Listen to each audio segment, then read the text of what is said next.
Hear all these stories anywhere you listen to podcasts on the Let's Read podcast.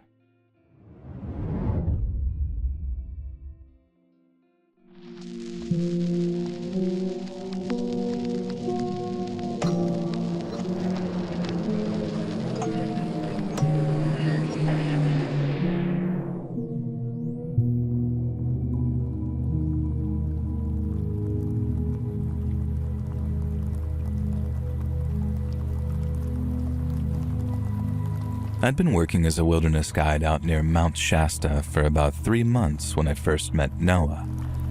I moved to California from Minnesota, so I didn't really know anyone outside of my coworkers.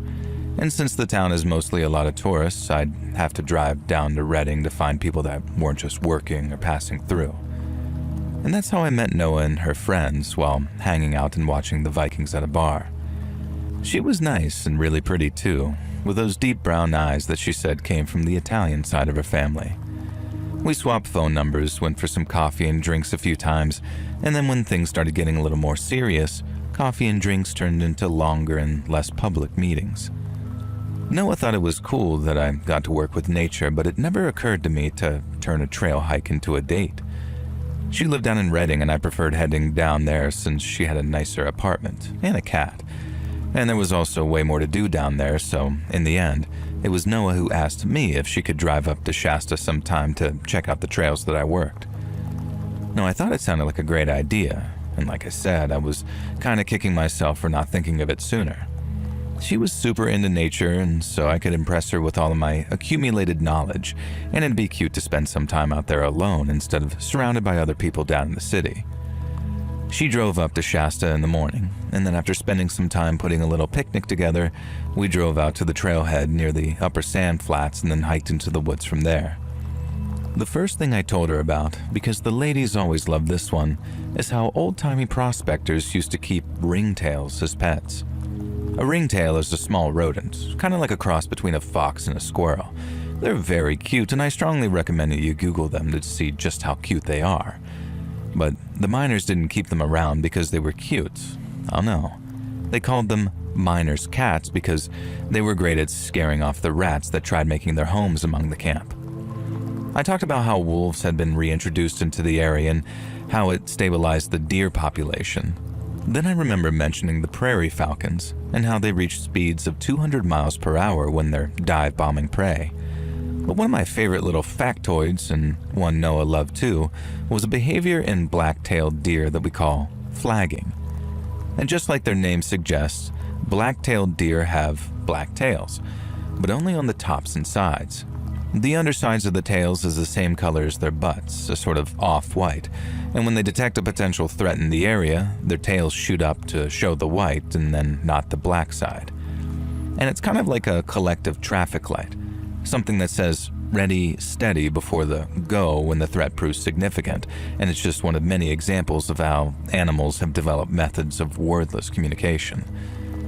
Now we walked for a few miles, with me dropping the aforementioned facts here and there, and then when we stopped for our picnic, I told Noah how Mount Shasta has its share of carnivorous plants, like the California pitcher. I also told her how growers have been trying to introduce the matsutake mushroom to the region, which is highly prized in Japanese cuisine. The only thing is, it can take up to a century for the fungus to form the symbiotic relationships with the pine trees that allow them to mature before fruiting. And that means that people trying to introduce will probably never even live to see the fruits of their labors. They're doing it entirely for the next generation, and we agree that there was something very beautiful about that. And I remember at one point, Noah, who was having a great time, said something along the lines of, "Oh man, my dad would love this. We should totally bring him up here sometime." Now, I went quiet for what felt like the first time on the whole hike because she kind of casually let slip that I was the bring them home to dad type. Now, I was really into her, and so it felt amazing that she saw me that way. And then after pivoting towards family, we spent a little while talking about more personal stuff. Up until that point, it was probably the best date I'd ever been on, talking about something that I was passionate about, but impressing someone that I cared about all the while. But I had no idea at all how wrong things were about to go. And as the sun reached its peak and the day got to its hottest few hours, We were sort of taking on water like nobody's business. And so inevitably it came time for a little bathroom break. We agreed to walk off the trail in different directions, me taking on some trees on the left while she walked up this very steep slope to the right where it leveled off for a little more privacy from the trail. I figured that we'd be separated for a matter of minutes, and I also figured that I'd be done much quicker for reason of mail logistics, so I wasn't alarmed or anything when I got back to the trail and Noah wasn't there. But as the minutes ticked by and Noah still hadn't reappeared, I started to get a little worried. I took a few steps up the slope, not all the way as to impede her privacy, and then I called out her name and asked if she was all good. At the time, I thought I expected to hear her say something back, but I think looking back on it, it was more like hoped, because I remember that feeling of hope turning into this very rising panic when Noah didn't reply. It was dead silent from the top of that rise there, and it worried me so much that I walked to the top to see where Noah was. But when I looked, she was nowhere to be seen. Now, I think I hesitated for a moment looking at all the trees and bushes in front of me because it seemed totally logical that she'd walked off into the trees and out of sight to get her privacy.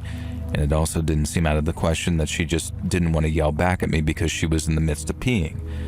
I know that might sound dumb, but I was honestly just trying to rationalize the situation and not totally catastrophize it. But then looking back, I was a fool not to trust my instinct and go looking for her, because only seconds after calling out Noah's name a second time, I heard her scream.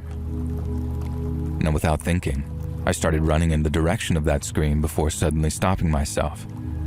I dropped my backpack from my shoulders and was just totally frantic as I tore it open and went for the little pouch meant for my .45.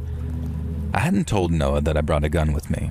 She was really anti-gun, so I didn't want to freak her out by announcing that I was carrying, but I also wasn't about to head out into the trail without a means of actually protecting us, so given the circumstances, you can bet that I was glad that I brought it. And I guess I should also make it clear how just from the sound of Noah's scream, I knew that she hadn't just sprained her ankle. It wasn't a scream of pain. It was a scream of terror, and I wasn't about to square up whatever scared her so badly without protection. I found the gun and then went running off into the trees while calling out Noah's name. Now, I called out maybe 2 or 3 more times as I was running, but again, got nothing in reply, so I kept on moving through the trees with my head on a swivel, until suddenly, I saw her. Noah was being dragged along the forest floor by her hair, and the person dragging her looked normal. Now, remember this sort of split second thinking, total confusion almost as I locked eyes with the guy dragging her. I guess in my head, this guy should have looked like a monster. I mean, quite literally some big lumbering beast that was hairy and teethy and clawy, you know? But he didn't look like that at all because, like I said, he just sort of looked normal. He had a blue t-shirt on, khaki shorts, and then tan hiking boots with colorful socks sticking out the tops. He looked like your average hiker, completely unremarkable aside from the fact that he was dragging my date across the ground by the hair. We locked eyes, and in that split second, I could see how scared he was. All I remember thinking was, good, you should be scared. And then I aimed that gun at him and screamed at him to let her go. The guy looked terrified, but he didn't let go of Noah's hair. In fact, after maybe only a split second of him being still, he kept on pulling her like twice as hard. He was obviously trying to get away, but there was no way that he was about to outrun me while trying to drag a human body. The smart thing to do would have been to just let go of her hair and run, but he didn't. He was so fixated on her that he made this laughable, futile attempt to cart her away and escape. I mean, it might actually have been funny if he wasn't dragging Noah by her hair, but he was, so it was this weird combination of insane and horrifying to me. And with the gun still aimed at him, I yelled at him to let Noah go or I'd shoot. The guy stopped again and looked at me with that sort of same scared look in his eyes, and when he didn't let her go, I remember thinking, okay, it's happening. But then as I began to line my sights up on his chest and went to squeeze the trigger, I found that I couldn't actually do it. I felt the cold metal of that trigger on my finger, but right as I was about to pull it, it was like I heard this voice in my head yelling, don't do it. You'll hit Noah. And I knew that was possible, but given the relative position of her body to where this guy was standing, it'd have to either be the worst or the unluckiest shot in the history of firearms. I wasn't a bad shot either, like I knew I could have dropped the guy at those kinds of ranges, but like I said, when it came to pulling the trigger, I locked up in a way I never anticipated. And then when I locked up, the fear and doubt started to completely overwhelm me. I was frozen to the spot, not being able to shoot but not daring to lower my gun either, but the worst thing was, the guy could tell. He saw a fear bigger than his own reflected in my eyes, and when he did, I think it calmed him. He didn't smile or laugh or anything sinister like that. He just sort of turned his head to make sure that the way was clear, and then just kept on dragging this now semi-conscious but still weak Noah through the trees. But that spurred me into action. I still couldn't bring myself to take a shot right at him. I was just scared to, I guess. But what I could bring myself to do was warn him. Now, I can already hear all the ultimate badasses in the comments saying, "Oh man, such a pussy, couldn't bring himself to shoot a man to protect his girl." Well, while you might be the super soldier who inspired John Wick, I'm not him. And while you might be so skilled with a pistol that you give yourself prostate exams with them, and I'm sure you do, that's not me. And so the only shot that I knew would be 100% safe was the kind of warning shot above the guy's head, the kind that had absolutely zero chance of hitting either of them, and so that's what I did. I aimed higher and fired a warning shot that flew well above his head, but it was enough to make him jump and turn back to me with this look of absolute terror in his face. I yelled the only thing that came to mind, which was how if he didn't let her go, the next bullet was going to find him. It was the only remotely badass thing I did during that whole encounter, and I guess it only worked because I needed it to, but it was effective. The guy then let go of Noah's hair, then turned and ran off through the trees. I immediately followed, rushing forward to where Noah was lying. At this point, she was half awake, coming to after having been hit pretty hard in the jaw with something. There was blood coming out of her mouth, her eyes looked like they were struggling to focus, and I had to support her after helping her to her feet. I put her back down again once we got to the trail, and then as she realized where she was and remembered what had happened, she just started crying. Since the cell signal was so shoddy on account of being relatively low altitude, I did the only thing I could do, which was try and console her. She kept going back and forth between apologizing and thanking me, and while I'm not sure what the apologies were for, she certainly didn't have to thank me. I told her it was okay, that the man was gone and he didn't seem to be armed, but that we needed to get her out of there to get her jaw checked at the hospital. We could move at whatever pace she wanted because I had my gun to protect us, but the longer we stayed, the more chance that he'd try and come back to find us. And maybe that time, he'd have something to fire back. We were up and moving again seconds later at a mixed pace of jogging and walking fast. I think all the heavy breathing brought Noah a kind of calm because before long, she was able to tell me exactly what had happened after we went off to pee. And even all these years later, thinking about it scares the hell out of me. So Noah said that she'd walked off into the trees at the top of the slope and then put enough of them between me and her to ensure that no one peeking up from the trail could get a look at her. She drops her shorts, does her thing, but then as she's buttoning them up again, she hears something moving kind of close to her. She stayed put and stayed quiet, and then when she heard me calling out her name, she was too scared to respond. She said it felt like the thing close to her was hunting her, and calling back to it would have allowed it to find her. But then seconds later, she hears a sort of thud, thud, thud of fast footsteps behind her, and then when she turns to look, bam. The first hit didn't knock her out, and that's when she screamed. The second one knocked her unconscious briefly, but by that time, help was on the way. I was worried that she might have a fractured jaw, maybe some kind of damage to her teeth, but luckily the only wounds were to the inside of Noah's cheek. She had some pretty nasty bruising on her face, and it took a while for the inside of her mouth to heal, but I'd say that she escaped some pretty nasty injuries. And if that guy had gotten her to wherever he wanted her, I'd say that she might have even escaped a fate worse than death, too. We obviously filed a police report at the Shasta Police Department that very same day, right after Noah was discharged from the hospital. It was stressful for her, really stressful, having to kind of relive those events so soon, but we agreed it was better to get it on paper while it was fresh in her mind. We thought it paid off too when the cops told us they'd arrested a guy. But after we drove back to the department and Noah checked out the guy's booking photo, we both agreed it wasn't him. The guy in the photo had a bunch of violent convictions, many of which involved female victims, but as much as we wanted it to be, it wasn't the same guy that attacked Noah. It affected her for a while after. Like she said she had nightmares about seeing the guy's face suddenly in places that she didn't expect it to be. I really felt for her, and I made myself available in every capacity I could. And then, as messed up as it sounds, it was that horrible event that brought us way closer together and put us on the road to where we are today. Me and Noah are still together, coming up on 7 years now, and this year I'm finally going to do the right thing and ask her to marry me. And maybe if you read this on your podcast, it'll be how she finds out what I'm planning. But if not, well, I'm sure I'll think of a way to ask the love of my life to be my lawful wedded wife. And so I can spend the rest of my life protecting her, the same way I did near Mount Shasta that day.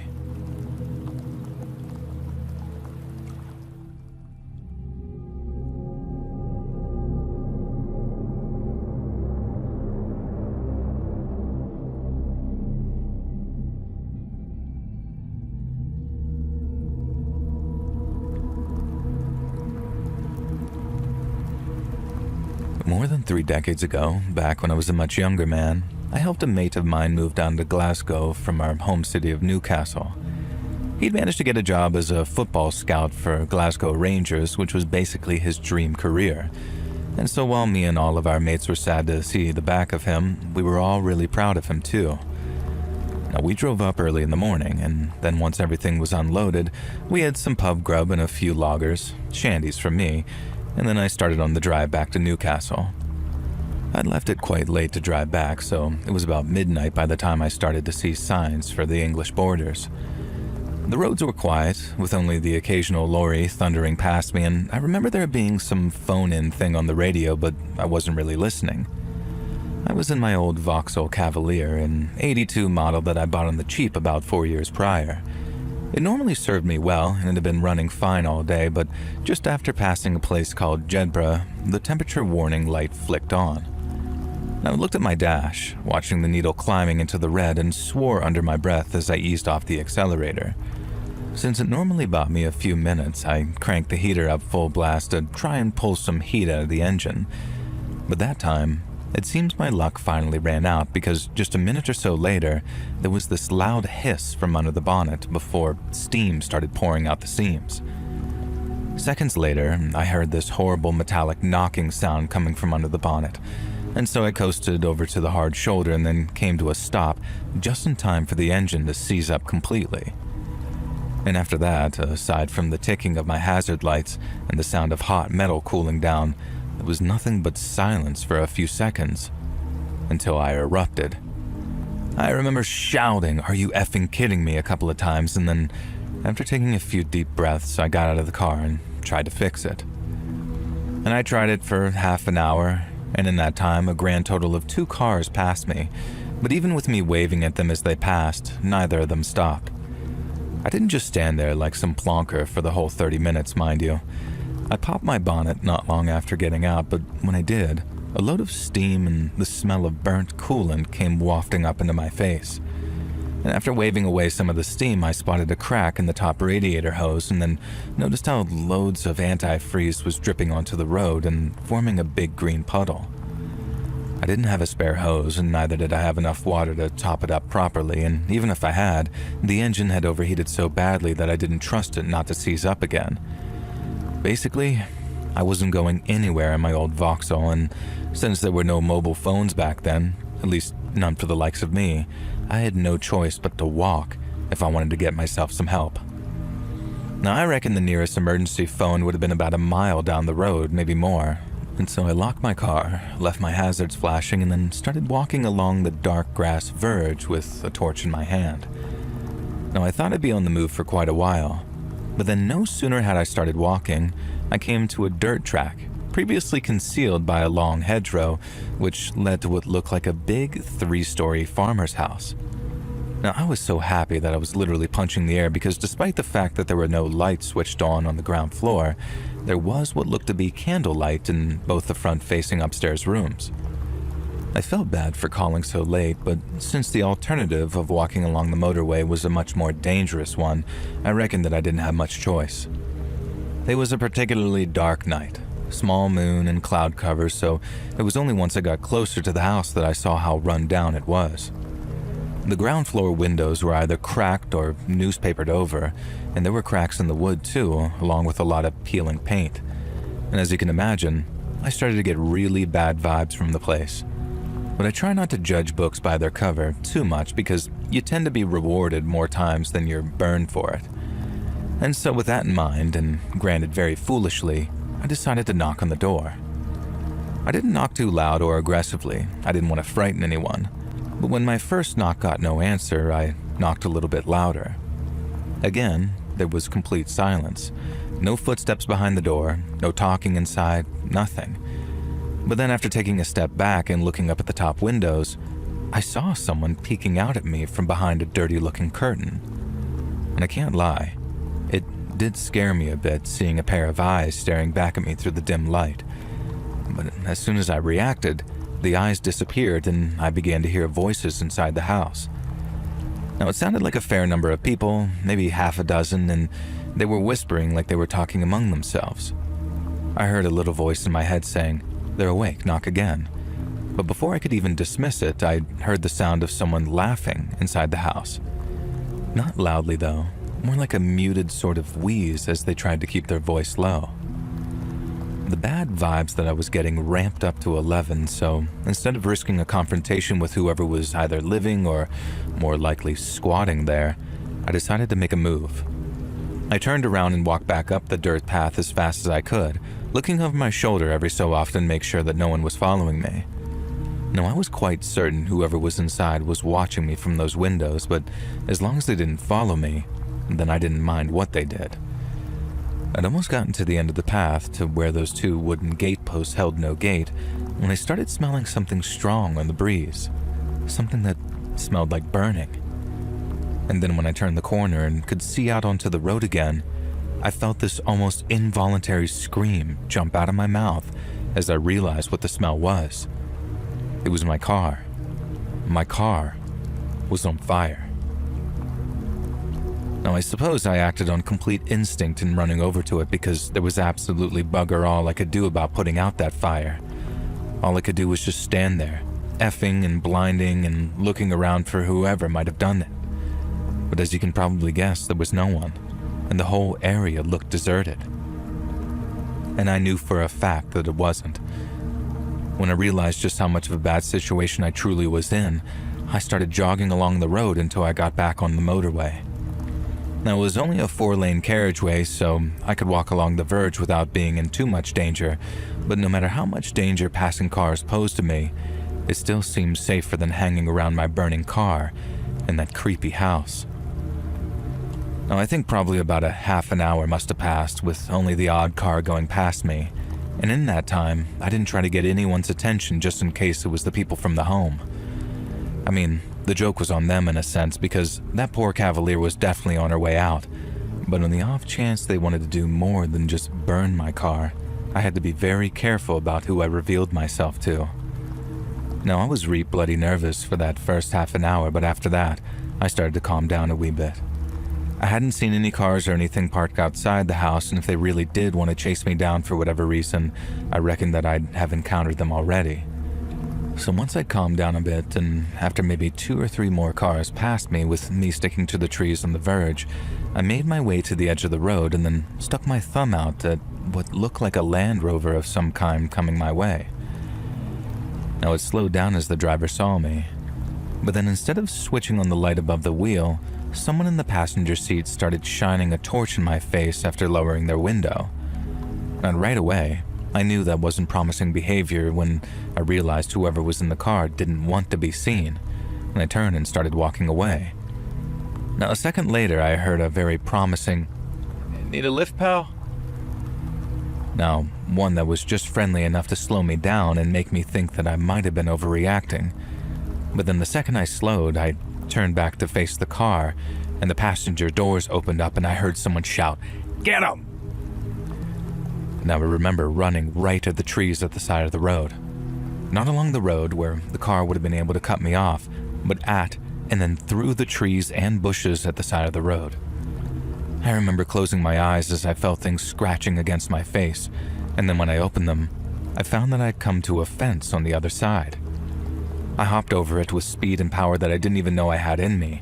I mean, I was hardly some couch potato back then, but I wasn't exactly in perfect shape either. But I swear, I think I vaulted that fence like an Olympic athlete for fear of what might have happened if those men had caught up with me. It's strange thinking back on it as well, because these days, all I do sometimes is sit and wonder why those people chose to go after me like they did. But in the moment, as I was running, it didn't matter a jot to me. All I knew was that those people were out to get me, and all that mattered in the world was getting away from them in that moment. Now, I ran across this big dark field for what felt like ages, running and running until I couldn't anymore. And then when I got to the other side and spotted a road ahead of me, I swear I saw that same Land Rover driving along the road with someone shining a torch out into the field. I had to change my route and head off at an angle to avoid the Land Rover, and along with anyone to my rear who might have followed me. I had to force myself to run when I didn't think that I could run anymore, and even though I was quite a fit young lad and one pumped full of adrenaline, I soon felt like that I was about to cough up a lung and fall over. In the end, I found myself staggering onto a road and then right back onto another dark field because I was too scared to be out in the open with a car full of blokes trying to find me. I kept on going like that until I came across a small town. And then as I was walking its dark and empty streets, looking for anyone who might be able to help, a police car appeared, and an officer asked what I was doing walking the streets alone like that. When I told him what had happened to me, he told me to jump in the car, and then off we went to the police station for a cup of hot tea and a few biscuits, while I went into more detail about what had happened. As soon as I mentioned the house that I'd stopped by and mentioned how there had been people inside, I remember these two officers giving each other a look because they told me that the people inside must have been squatters. I thought that they might have been, partly because of how run down the house was, but the police confirmed that it was derelict and that there shouldn't have been anyone in there.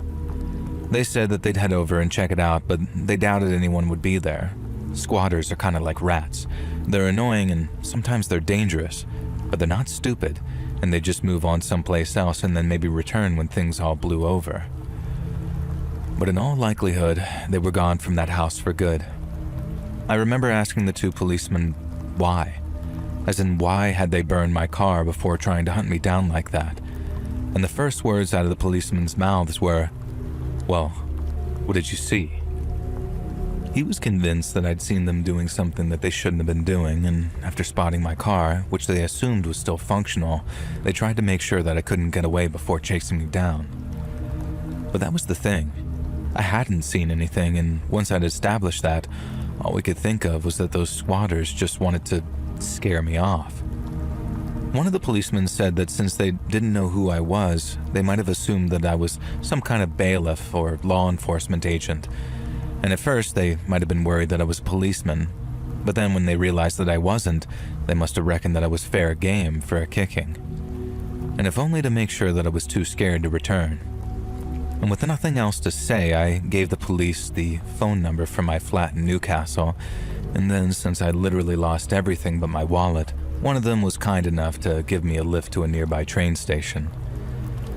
It was long past dawn by then, so the trains were running, and I didn't have to wait long before I was on my way back to Newcastle. They phoned a few days later saying that that house was empty, and there wasn't much in the way of evidence tying anyone to the arson. They promised to keep their ears to the ground and would let me know immediately if there was any progress.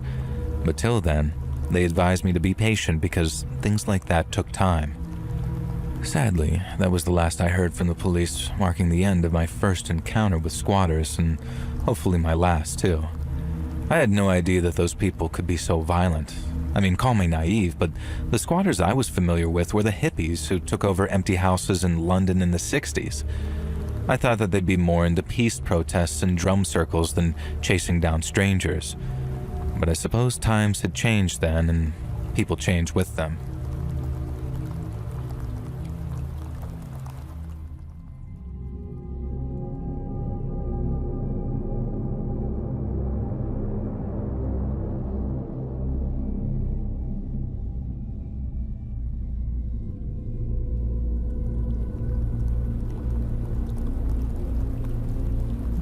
I grew up in Fond du Lac, Wisconsin, but I drifted out west in my teens, ended up getting hooked on heroin, and then spent a little time in federal prison for something I'm not too proud of. Probably goes without saying, but that was rock bottom for me. I made it through without taking any kind of beating, but when I got out, I knew I had to get myself together. For the first time in my life, I had to think about what I wanted to do with myself. I knew I liked being outside, even more so after my stretch in prison, but I knew the chances of me becoming a park or forest ranger as a felon were slim to none. I knew I could try out to be one of those wilderness firefighters because they allow felons to apply if their convictions weren't for violent crimes. But then after stopping at a bar for a couple of beers one Thursday night, I ended up talking to a guy whose cousin operated a tour company out in the Pasayten wilderness. I told him my story over those couple of beers, all the honest-to-God's truth too, no bullcrap. And when I was done, he asked if I was interested in being a tour guide. And then since it involved walking the trails all day, sometimes even camping out overnight, I only had 2 words for him: hell and yes. I got a call the next day from my future boss asking if I was okay interning for a couple of months so I could prove that I was on the level. He'd give me a place to stay, make sure I was fed, watered, and washed, but while he didn't mind taking a chance on me, he didn't want to pay for the privilege. I didn't tell him this, but at the time, I think I'd have happily worked for a whole year for free if it meant having my dream job at the end of it. So I accepted his offer, and then made my way to a small town up in the hills called Barron. I honestly had no idea what to expect, but when I arrived, I found the place was way more comfortable than I ever expected. There were 4 other guides staying up there, not including the boss who lived down in Wilthrop, and they each shared a cabin that had full amenities. There were 3 of them, so I got one all to myself for a while. I knew it was only because the other guides didn't trust me, and probably because the boss had warned them that I was an ex-con, but they were nice enough, so I didn't mind having to earn their trust and respect over time. I really didn't know what to expect from the clientele either, but they proved to be a real mixed bag. You'd get your tourists and your adventure vacation types, who you're only there to make sure that they didn't get lost or wander anywhere they shouldn't. And then there were the corporate team builders or the bachelor parties who were more party than peace. And I fell into the rhythm of that place pretty quickly and started making friends pretty quickly too once people saw how serious I was about it. And then once my trial period was up and I was a fully trained and fully paid up member of the guiding team, I was able to head out with parties all on my own and sometimes for a night or 2 of camping. And that's how I ended up meeting a family of 4 headed up by an older lady named Patty. Patty and her husband must have been in their 60s, maybe early 70s, and they had their 2 grown-up kids with them. They decided to spend a little time in the great outdoors together on account of raising their 2 grown-up kids on concrete, and right away, I could tell that they were going to be great guests. They were just about as wholesome a family unit as it was possible to get, at least in my opinion anyway. They clearly loved each other very much, but they were real funny too, and the way they went at it with each other had me laughing along with them. They were interesting folks too and had some amazing stories to share, so it was one of those parties that was such a pleasure to guide that if I was a millionaire, I would have happily guided them for free. And so we hiked all day, stopped for breaks here and there, until we reached our campsite for the night. I got us a fire going with the help of Patty's grown-up son, then she insisted on doing all the campfire cooking so I could relax and take a load off. We had 2 tents with us, one for the parents, one for the kids, and a reminder that they are grown-up people, and then my small one-man pup tent. We got them all set up, went over a few emergency procedures in case anything happened in the night, and then each went to our sleeping bags for the evening. But what I didn't know, what I could never have known, was just how wrong things were going to go for us during the next day's hike. I remember waking up to the sound of voices and being blinded by flashlights when I looked out of my tent. There, standing outside their tents in what amounted to their nighttime wear, were Patty's husband, son, and daughter, but there was no Patty anywhere to be seen. The 3 of them were whispering at first, but when they heard me asking what was going on, they told me that Patty was missing. Her husband said that he woke up to noises beside him in the tent, but figured his wife was just rolling over in her sleep or something. And then when he asked if she was okay and he didn't hear any reply, he realized that not only was the tent's front flap unzipped, but his wife was nowhere to be seen. Patty's husband then takes a walk around outside for her just to make sure that she really is off taking a leak somewhere. And then when a couple of minutes went by and she hadn't returned, he woke up his kids. And that's when they realized that Patty hadn't even put her shoes on. We briefly discussed the procedure for someone going missing, and so after a quick reminder, we each walked off in a different compass direction with our flashlights and then started yelling out Patty's name. We kept each other's flashlights in view and we didn't go too far, but we kept on yelling her name as loud as we could. And when we didn't get any response, we kept on pushing outwards a little more until we were maybe 100 meters apart on all sides. We yelled and kept on yelling, but still didn't hear a thing from Patty in response. And since I didn't want anyone wandering off and getting lost, I called out for everyone to return to camp. I planned on contacting the local rangers and enlisting their help while I got the family back to headquarters, but Patty's son didn't like that idea at all. A small argument broke out between myself and the son, who insisted that we stay and keep on looking. Now, she was an older lady, so she couldn't have gotten far, I think, and while I agreed, we had certain protocols to follow in the event of someone going missing like that, and those protocols were based on keeping everyone else in a group safe. Yet Patty's husband agreed with their son and insisted that they stay at the camp and keep calling out her name in case she got lost, and so she could find her way back to the camp. I had to work with them. I had to at least give them some hope in that respect. And honestly, because that's the exact same thing I hoped someone might do for me if that was my mom out there lost in the dark forest. And so, while I started to pack up our stuff, I told Patty's son that I wouldn't stop him if he wanted to take one last look around the perimeter.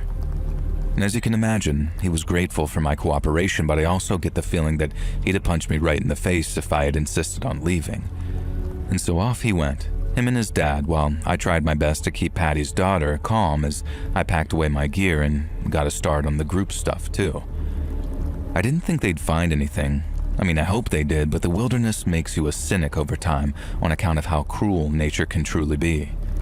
And so imagine how surprised and relieved I was when, maybe 10 minutes after they left, I heard the sound of the son's voice coming through the trees as he yelled, "We got her." Patty's daughter burst into tears when she saw her dad and brother approaching with their mom in tow, and I'm not ashamed to say that I wasn't far from tears myself by that point. I'd never had to deal with anything like that before, so to have it over and done with so quickly was an incredible relief. Patty seemed really shaken as we checked her over for injuries, and while her son kept asking, "What happened? Where did you go?" she didn't seem to have an answer for them. When she did talk, she just kept saying, "I don't know. I can't remember. I think I got lost." And that all kind of made sense to me once I realized that she'd walked off without a flashlight, because it gets so oppressively dark at night out in the wilderness that it can get really disorienting and frightening very quickly. And I remember telling everyone not to worry, that Patty would probably be more articulate once she'd gotten some sleep and some food, and we were all pretty exhausted by that point. But even after a few hours of sleep and some protein bars and coffee for breakfast, things continued to get worse. To stay on schedule, we could only get a couple of more hours of sleep before we had to wake up, pack up, and make our way back to HQ. And that meant that we were all kind of tired and cranky waking up at 6:30 a.m., but still super relieved that we'd found Patty and avoided any major disasters. I made that coffee, handed out those bars, and while I did, I noticed that Patty was still unusually quiet, especially in comparison to what a chatty Patty she was the day before. I didn't press her too much on it. I just asked if she was feeling okay and was good to walk back to base, and she said sure after apologizing for scaring us. She seemed like her usual self, or at least the usual self that I'd come to know in those 24 hours, but there was something, I don't know, missing. Like she was still a little confused or spooked regarding what had happened that night. And like I said, I didn't press her on it, as I figured that she was probably dealing with a lot of mixed emotions at that point. But as we got back to the trail and started heading back to HQ, Patty's behavior took a series of dramatic turns, and very much for the worst. I think we were maybe 20 minutes into the hike, and it was a nice quiet morning too, so you could hear a pin drop whenever the birds weren't tweeting. Now I'm leading the group. The two grown-up kids are behind me while Patty and her husband are at the rear, and I could hear them whispering to each other, not to keep secrets or anything, just to preserve that early morning calm. But then at one point, I hear Patty's husband say something like, "What did you say? In fact, you know what? Don't. We'll talk about this later." Now, he didn't raise his voice or anything, he just sounded irritated, and since it's my general policy not to intervene until tempers start to flare too badly, I didn't even acknowledge what was said. It's not entirely unusual for folks to get a little snippy with each other, especially when they're tired and out of their comfort zones, and generally speaking, the best course of action is to not escalate, i.e. don't get involved. Little tips like that generally smooth themselves out, as no one wants to have a big family or inter-friend argument in front of the trail guide. But not in this case, not at all. It must have only been a couple of minutes later that I heard Patty's husband behind me say something like, "I told you, Patty, this is not the time. We can talk about this later." To which she replied, and these were her exact words, "We'll talk about it, and then we'll go running off into the arms of one of your whores." Now, both her grown-up kids gasped and were like, "Mom? What the hell?" Now, I felt the exact same way, having seen this sweet old lady go from a ray of sunshine the day before to having a mouth like a damned sewer rat the day after. I mean, that probably sounds a little rich coming from someone who curses up a storm every now and then, but my point stands. Something about Patty was way different, and even with all that crap I've been through in my life, I found the change to be very unsettling. She started off on some rant about how her husband wasn't faithful, how he hadn't been so for years, and he thought that she was dumb for not knowing, but she knew. I remember the husband snapping at her and then yelling, "Patty, I told you, this is not the time." And that silenced her, and I turned to tell them all very politely to just keep moving as fast as they could so we could get them back to base on schedule. I remember turning around and walking backwards while I said it, and considering what she just said, I expected Patty to have a face like thunder. Only she didn't. Quite the opposite, actually. She was sort of smiling, ear to ear. And that was the point where I turned to Patty's son and asked him to drop back a little so I could talk with him in private. And then with his sister now at the lead, we dropped back a ways behind his parents and got to talking. Now, he was understandably on edge, but even more so that we talked because I told him strange turns in behavior like that could be caused by some pretty serious head injuries. And he knew that all too well himself, as I think he was some kind of personal injury specialist, but here's the stickler. Patty didn't show any sign whatsoever of having any kind of head injury. We checked her pretty much all over the night before, especially her scalp, because her hair does a real good job of hiding bumps, cuts, and bruises, especially when those cuts aren't bleeding particularly heavy.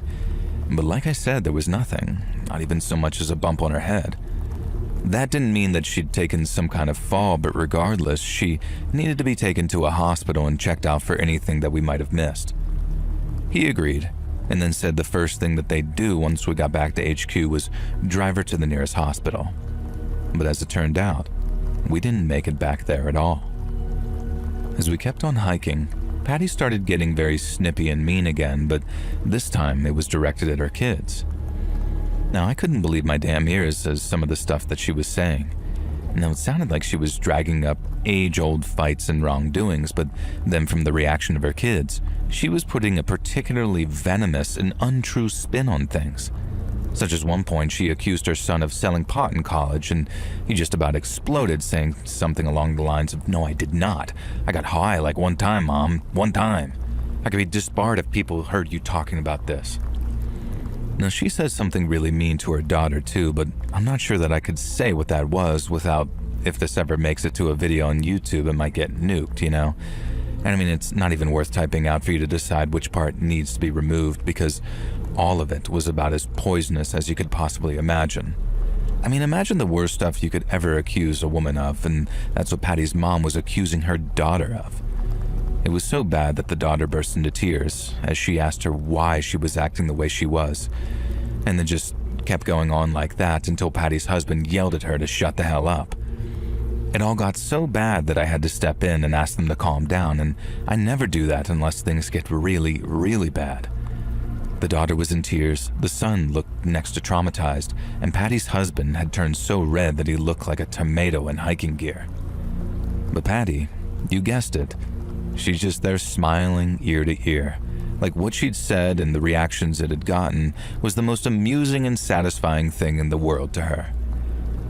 Now, I was so alarmed by it that I asked her, very nice and polite, if she could just refrain from starting arguments until I'd at least gotten them safely back. Now, most folks don't want to argue in front of their guide, and they tend to treat me as a kind of neutral party too. But on this occasion, that formerly sweet old lady looked me dead in the eyes, told me to shut the F up before she got her husband to knock my teeth out. Well, everything exploded again. The daughter cried, the son comforted her, and the husband started really roaring at Patty, asking what the hell had gotten into her that she'd say something like that. Now, he turned to me and said, "I'll do nothing like that, Devin, rest assured." But then turned back to Patty and started screaming at her again. And I had to seriously step in that time and ask everyone to just calm down before things escalated even further. I didn't even know what the escalation might even look like, I just knew that I didn't want to see it. But I don't think I've ever expected things to happen the way they did, because after another period of silence, after calming everyone down, I was at the lead when I heard Patty's husband scream my name. I turned around to see her with a rock in her hand, a big one, and from the looks of things, she was trying to smash her husband in the face with it. Everyone jumped up in to stop it, as in me, the son, and the daughter, while Patty's husband looked so shocked that his face turned from that deep red to an almost bright pale white instantly. Her son grabbed her, her daughter pulled the rock out of her hand, and then they actually took her down to the ground as really carefully and gently as they could, which in fairness wasn't all that gentle considering that she was kicking and flailing and even trying to bite them at one point. I told Patty's husband to just keep her where she was, no matter what. Don't let her run off into the woods and get lost again. He was really shaken, but assured me that she wasn't going anywhere, and neither were they. And so after dropping my pack and telling them that I'd return as quickly as possible, I ran off in the direction of headquarters, keeping a steady jogging pace until I arrived back maybe 20 to 25 minutes later. I felt ready to puke up my own lungs by the time I stopped running, and I had to spend maybe a minute catching my breath before I could actually describe the situation that was happening back on the trail. We had an ATV with a Medlight transport trailer attached, which are those gurney things that you see attached to them so injured people can be moved around off-road. And so after a coworker grabbed the keys, I rode back to where Patty and her family were. I was terrified things had gotten even worse in my absence, but while things seemed to have calmed down a little, Patty's condition hadn't improved any. It had actually gotten worse. She was still in the ground when we arrived, but she wasn't being restrained by her kids anymore. Instead, she looked exhausted, and there was a little puddle of puke nearby where she'd been vomiting. All that venom seemed to have left her too, because when I asked her if she was awake, all she'd say was, "I'm sorry. I'm so sorry. I don't know what happened." And that was all perfectly normal sounding, to go up and down like that, I mean. They call them mood swings for a reason, right? And that only further convinced me that Patty was suffering the effects of some kind of head injury that we didn't know about. But then Patty's son took me aside, and with a sort of scared look on his face, he says, "I think she's losing her mind, man." Now, I reassured him that that probably wasn't what was happening, and that people don't just lose their minds like that after getting lost in the woods for a brief period of time. But he still needed to rush her to a hospital once they were able to do so, and with that, he agreed wholeheartedly. But he did say something that frightened me too, and that was how she hadn't responded when he'd called her Mom. Patty's son described how after asking her something along the lines of, "Mom, are you feeling any better?" she acted like she was ignoring him. And he got kind of mad and then says, "Don't just ignore me, Mom." But then she looked at him from where she was laying with this very confused look on her face. And it was like he had to remind her that's who she was to him, his mom, and after that she just kept apologizing and saying she could remember where she was. And even now I find all that very confusing, because while that's all still consistent with someone receiving a major head injury, an injury like that would not have been difficult to detect. so the fact that there was no blood in her hair from a gash or a big lump where she'd suffer a nasty impact to make her concussed, it made no sense to us at all.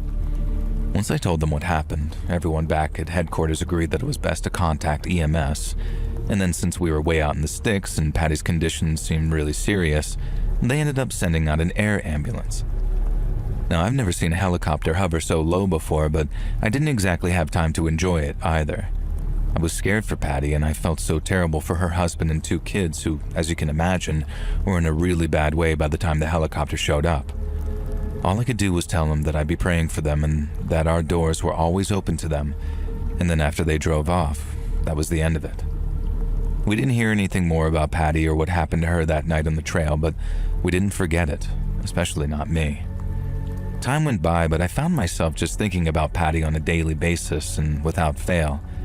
Anytime I was out in the trails, especially when the day got close to being done, I'd picture her waking up, climbing out of her tent and just wandering off in the darkness in her bare feet. We could understand her putting her boots on and walking off to go urinate somewhere, but walking off without them seemed to suggest that she was either really scared of something or just wanted to run, or she was in some kind of trance. Now, they call it a fugue state in psychology. You may have heard of it, and me and the other guides have talked about it at length. It's rare as hell, but every so often, someone's mind stays asleep while their bodies just keep moving, like there's someone or something else at the wheel, like sleepwalking. And that's kind of what we think happened to Patty. That maybe she fell and bashed her head, and that's what brought her out of it. But all we had were guesses and theories, and none of us wanted to contact Patty's family out of respect for their privacy. I hoped that maybe they'd call one day and let us know how she was. But why would they? I was just the trail guide, and by the looks of things, they had way bigger fish to fry than checking in with me. I just wish I knew what happened to that poor lady, because sometimes thinking about that just scares the hell out of me.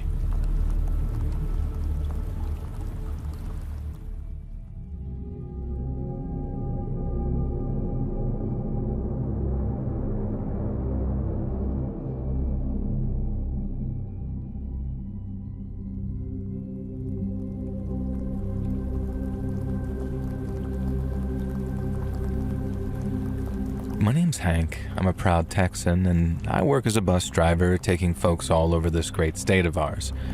Most of those journeys take place during the day, but sometimes I like to earn a little extra pay by taking the overnight journeys, or what you might call the red-eyes. I fire up that big old rig around dusk, load her up with the sleepy travelers heading either home or away, and then take off along those long, lonely highways that stretch from Houston to El Paso and every place in between. I wouldn't call it a difficult job, but as long as you can keep the wheels turning through the witching hours and dodge all those back road deer, you can almost guarantee everybody gets where they're going safe and sound by sunup.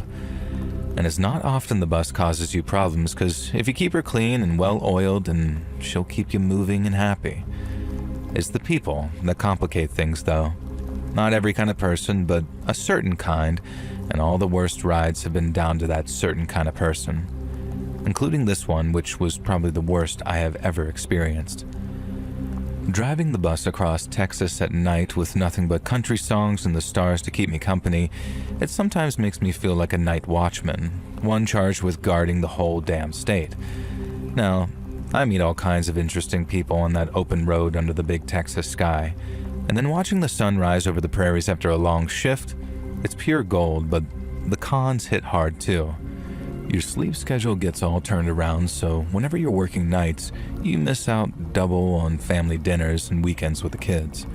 The fatigue creeps up on you too, and dealing with rowdy passengers or breakdowns in the middle of nowhere is no picnic. But every so often, you get a special kind of rowdy. The kind that's not just drunk and loud or complaining about fellow passengers' body odor. The kind that's dangerous. Real dangerous. Back during the fall of 2007, I was on a run from Dallas to Austin, driving through the pitch black with nothing but tumbleweeds and truck stops for miles.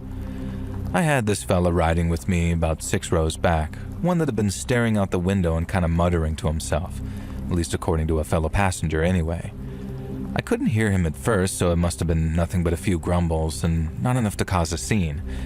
But then after maybe an hour on the road, I started hearing him as he started to raise his voice. I looked up into my mirror to see folks shifting uncomfortably in their seats, but nobody said a word. That happens more often than not. People learn to tune out the oddballs on long bus rides like that, but the guy didn't get any quieter. He only got louder, and as he did, the tension in the air got thicker and thicker. My guy twisted something fierce knowing trouble was simmering, and I just prayed that it'd blow over, sort of like a false alarm, but it didn't.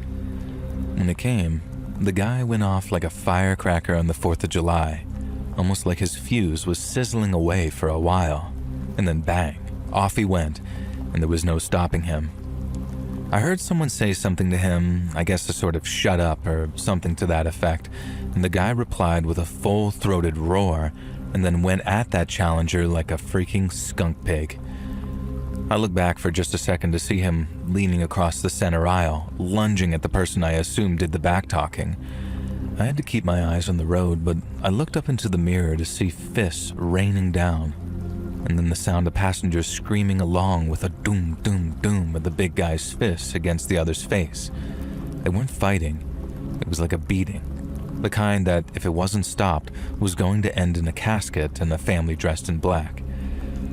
The bus exploded into chaos as the beating continued, with some people running for cover toward the rear and others charging the attacker to try and end the assault. And when he realized what was going on, the attacker sort of wheeled around and started swinging on the folks trying to stop him. And let me tell you, this man was no small specimen.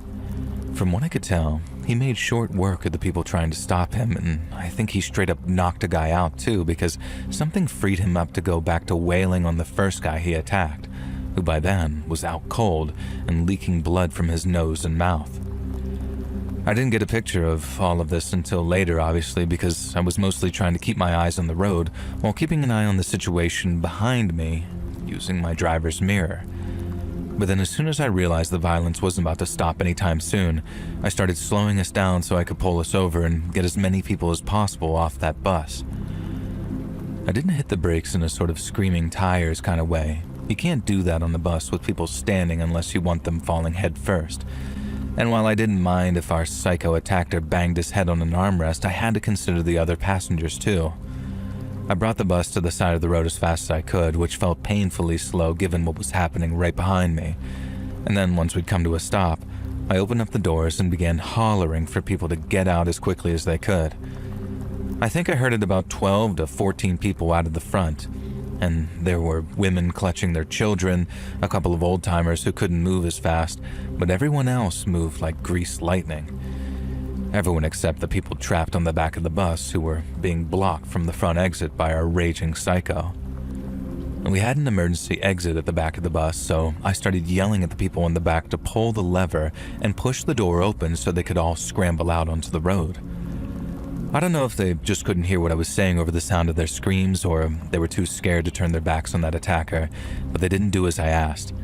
I kept on yelling louder and louder, but then the psycho turned his attention to me and then came charging down the bus while roaring like some beast. I tried to put something between us, that something being the driver's seat, but as most of you can probably imagine, all he had to do was move a yard to the side and his fists had unfettered access to my face. I felt a couple of punches and kicks, but all I could do was try and shield my head in the hopes that he didn't do any serious damage. At one point, the guy actually grabbed one of my arms by the wrist and pulled it away so he could punch me right in the eye. All it took was one punch, and it felt like I couldn't see out of it anymore, and I knew it'd only take a couple of more of that to do some serious damage. The same pattern played out again, with people trying to get him off of me before being beaten back, and then he turned back to me and started all over again, but he didn't last long because maybe a second or two later all I heard was, "Hey, right here!" It was a young voice, almost sounded a bit like a kid's, and then bam, there was a gunshot. And then I heard that attacker start to groan.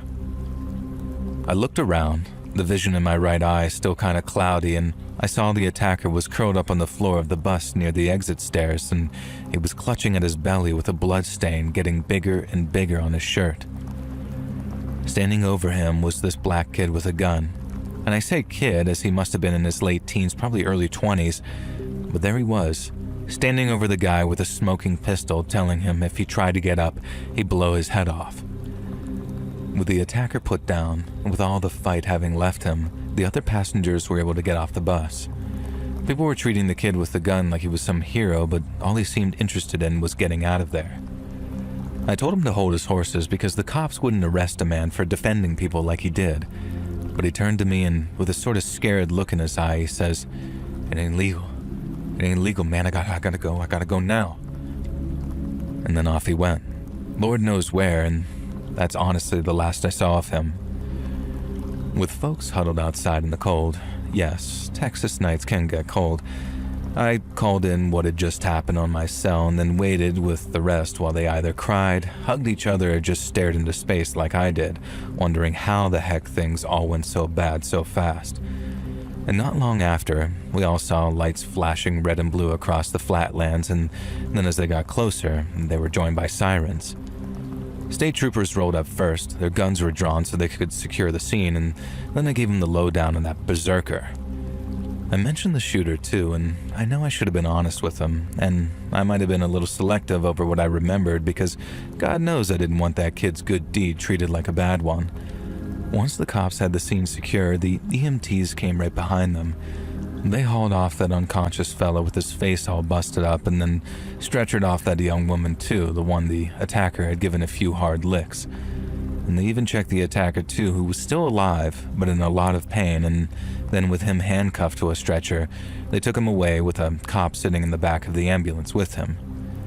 The cops questioned everybody, taking statements while I stood there feeling like I'd aged a decade in about an hour.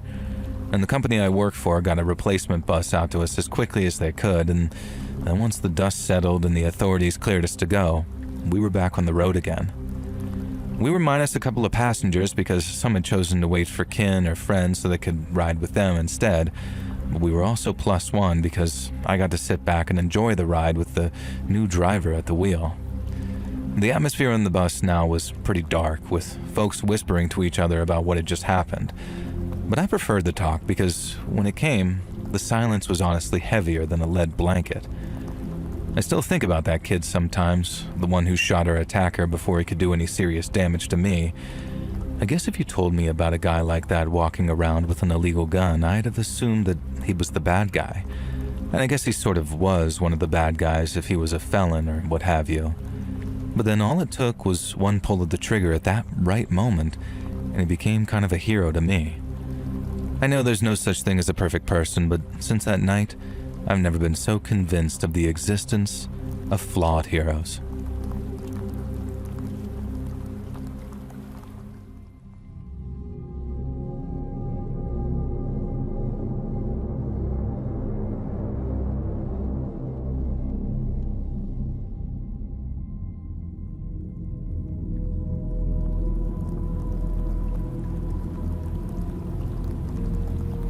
Many moons ago now, back when I was a college kid with a bright future ahead of me, I volunteered as a trail guide at the McCurtain County Wilderness area down in southeast Oklahoma. Having grown up on the ranch my pa worked at, I'd always been an outdoorsy kind of guy. Not a cowboy by any stretch, but I knew which end of the bullets came out of a rifle. And I think I'd have been happy working on that ranch too, if only to stay close to family. But my pa always did want more for me, so when the time came, I decided to make him proud by becoming a lawyer. I studied at Texas A&M, then while I was there, I heard about the volunteer program. It wasn't offering any extra credit, but the university would pay my expenses, so it amounted to a sort of free spring break vacation in my native Oklahoma. The county wilderness area was a real hidden gem, with about 14,000 acres of rugged Ouachita mountain terrain stretching right up to the Arkansas state line. It's got the thick pine forest with cool, clean creeks running through them, and then all kinds of wildlife too, like deer and turkeys and the occasional black bear. It's a prime spot for hiking, fishing, all that kind of stuff. But some folks don't feel entirely comfortable out in the wilderness all alone, and that's where I came in. Now, I led groups on trails like the Beach Creek Loop or up to the overlooks to point out the native plant and bird species, along with a little Choctaw history since their roots are deep around those parts. And for the most part, all my trips out into the wilderness, including my solo ones, went perfectly fine. But then there was this one trip that I made back in the summer of 1995 that I'll never forget, and the reason that I'm writing you. I used to do a bunch of different things as a trail guide, not just guide people, and one of my favorites was what amounted to a sort of campsite scouting.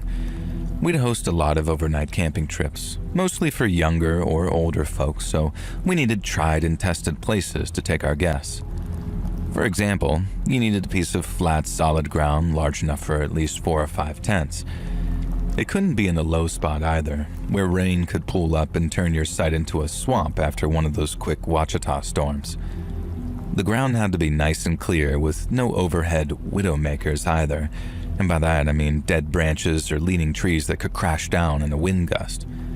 And seeing as we were in bear country, scanning for scat, tracks, or fresh diggings were more important too, and if a place seemed active, I just moved on, because a bear encounter was not something I was willing to risk. And then once you had a spot close to water with a place for a good fire pit, it was marked on the map before being field tested, as it were.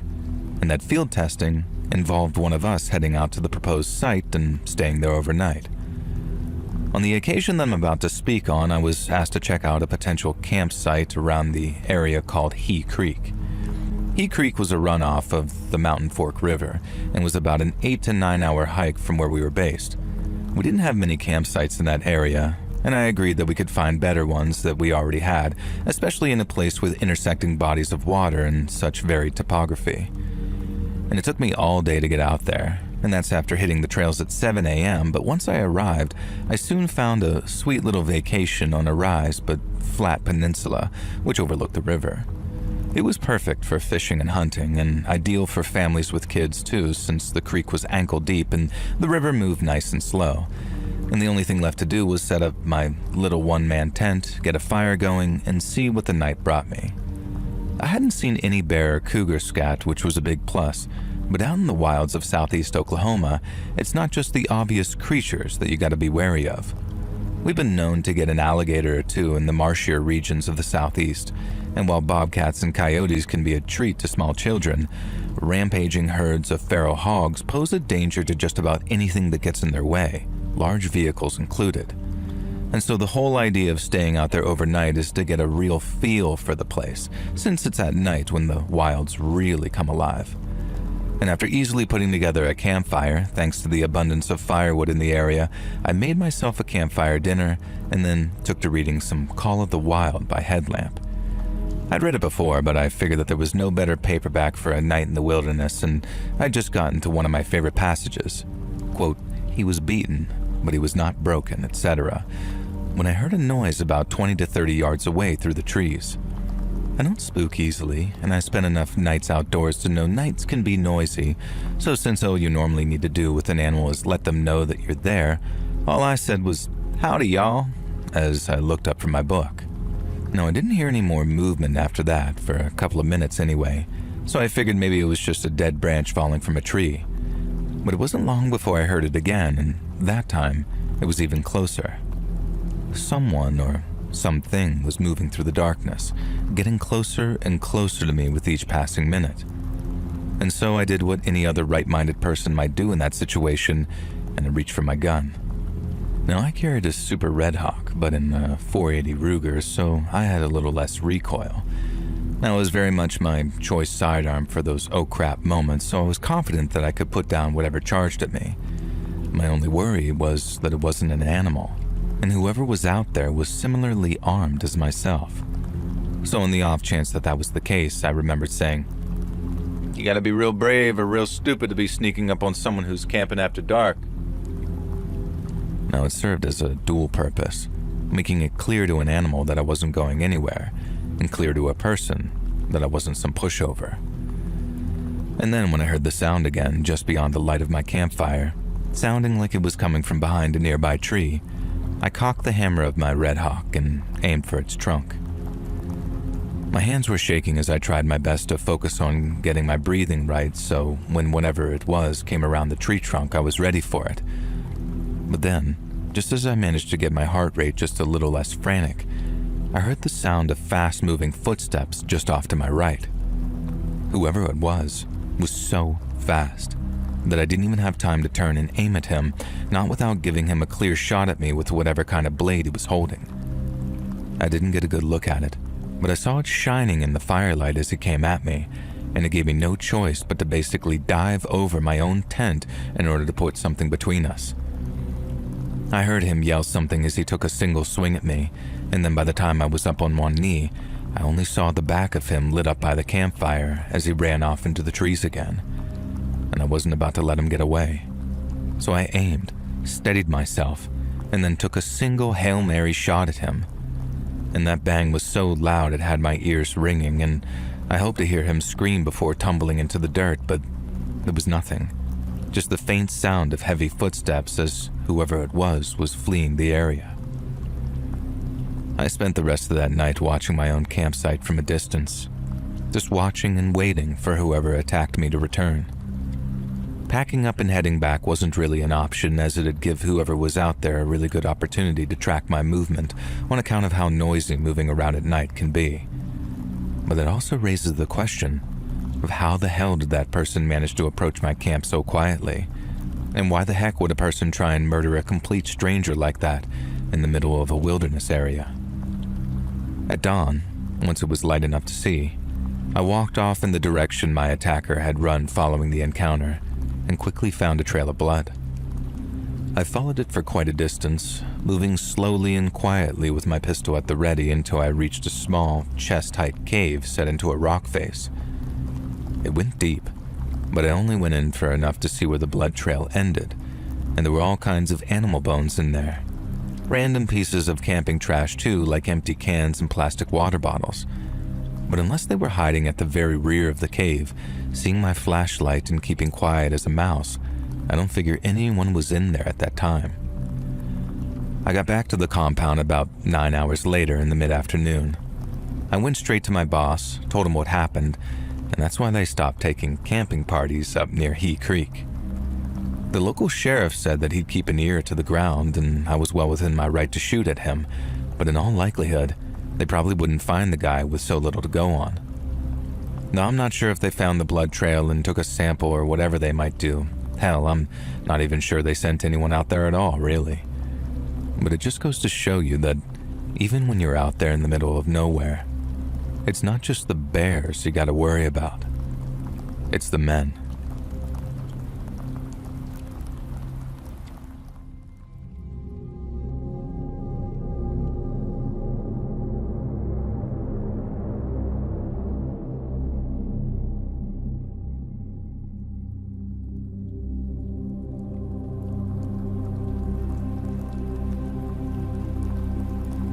More than 20 years ago now, back when my son James was still in elementary school, we took a trip down to Bethesda, Maryland from New York so he could see his grandma. Now, it was kind of messed up from the start, I guess, because I had something come up at work on the Friday we planned to leave. And this meant that I couldn't get on the road until about 8:30 in the evening, meaning I wouldn't arrive in Bethesda till after midnight at the latest. Now, I called ahead to my mom and made sure that was all okay, and she wasn't happy at having less time with her grandson, but there really wasn't much that could be done. And so after getting her to agree to stay up later than usual, me and James hit the road. About 2 hours into the journey, I stopped at a little gas station in Maryland when I realized I needed a coffee and a bite to eat. James was asleep in the back seat and I was worried about waking him up as I shut my car door, but he was still at that age where when he was out, and his eyes stayed closed after I shut the door. I got one of those big, super strong gas station coffees, a soda for James, and then a bag of those mini powdered donuts because I knew all that sugar would push me through the rest of the way. And then after walking back to my car, I found James was awake. And thinking that shutting my car door really had woken him up, I apologized and then turned in my seat to hand him his drink. And that's when I saw the key ring that he was now holding.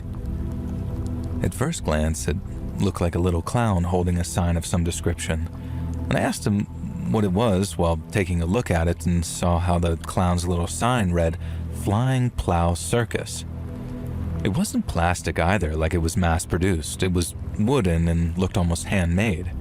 And when I asked James where he got it, he said a man had given it to him.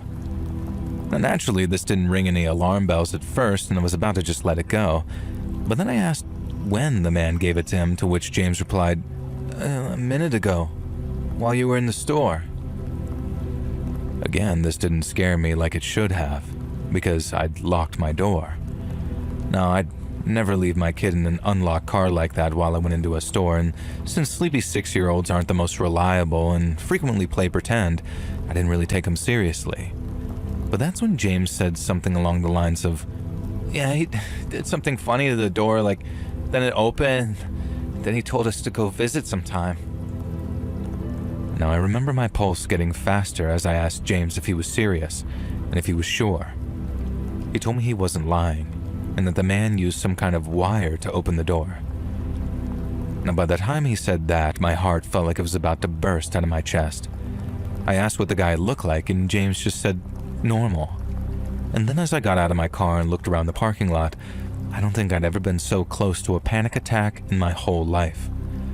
I tried to calm myself down as best I could, and then I asked James to tell me the whole story again from start to finish. He was starting to pick up on my vibe, so he was starting to get all confused and kind of upset, and I had to assure him that he hadn't done anything wrong and that he just needed to tell me what happened, and then he went over it with me a second time. It made my skin crawl to think about, and it still does. The thought of some creep watching people, waiting for an opportunity to break into someone's car so they could creep on their kid. Like, I know all the guy did was give James a key ring, but that's his cover story, right? All he's doing is giving the kid a key ring till the parents take too long coming back, and then it's diddling or abduction time. I asked James if he said or did anything weird, or if he acted in a weird or creepy way, and James said the only weird thing he said was, "Your dad knows me." And even though he was 6, he was skeptical seeing that we didn't even live there. I was freaked out, y'all. The idea of what might have happened scared the hell out of me, but once I saw that there was no one around for me to blame, that fear turned to frustration and then straight up anger. I think if James had pointed someone out like that's him, I'd have straight up torched that dude, and I'd be writing this from prison or something. Not that a jury in their mother effing land would convict me of something like that, but you see my point. I told James to hand me the key ring, and then told him if anything like that ever happened again, he should yell for me, as loud as he could, and he wasn't to stop until I'd appeared to protect him. I told him he'd been very brave and he hadn't done anything wrong, and then gave him the speech on how not everyone who acts friendly wants to be friends. And then once all that was said and done and my heart rate had returned to normal, sort of, we got back on the road again. I remember the name of the road that I was on a couple of minutes later because I looked it up later when I decided to call the cops. It was called Conowingo Road, a name I don't think I'll ever forget because I was driving down and I saw the sign saying Flying Plow Circus 1 mile ahead. I remember how the rage boiled up in me like you wouldn't believe, and I actually put my foot down thinking, I'm gonna give these a-holes a piece of my mind. I powered along the highway, probably dipping over the speed limit a couple of times, till I finally found the sign saying Flying Plow Circus next right. I don't know exactly what I was planning. Maybe just find where the carnies' trailers were, then curse up a storm on how they needed to keep a leash on their pedo coworkers before he gets himself shot. I wasn't dumb enough to start a fight with a whole bunch of random circus folk, and I wasn't about to let their buddy get away with what he did either. But then after making the turn and driving down this dark dirt road to where a circle of trailers were sat, I changed my mind completely. If I could describe that collection of trailers in 2 words, those 2 words would be horror and movie. And there was a fire in the middle of them and a bunch of people gathered around it. And then when they saw my car, I saw a couple of them turn to look at me. I couldn't make much out. They were just these dark shapes with the fire in the background, but that made them even creepier looking.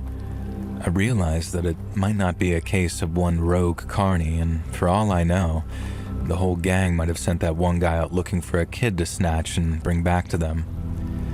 Now, I just kept on watching them, watching me for maybe half a minute more, and then after taking one look at James in the back, who by then had fallen back asleep, I thought, screw this, and then turned around and drove off. Now, before James was born, if something like that happened where someone made me mad enough to hunt them down, then yeah, maybe I'd have gotten my car and been dumb enough to get my ass kicked by a dozen pissed off carnival folk. But after he was born, it was like I had this safety software installed onto my brain where everything I did sparked the thought of, how is this going to end for me?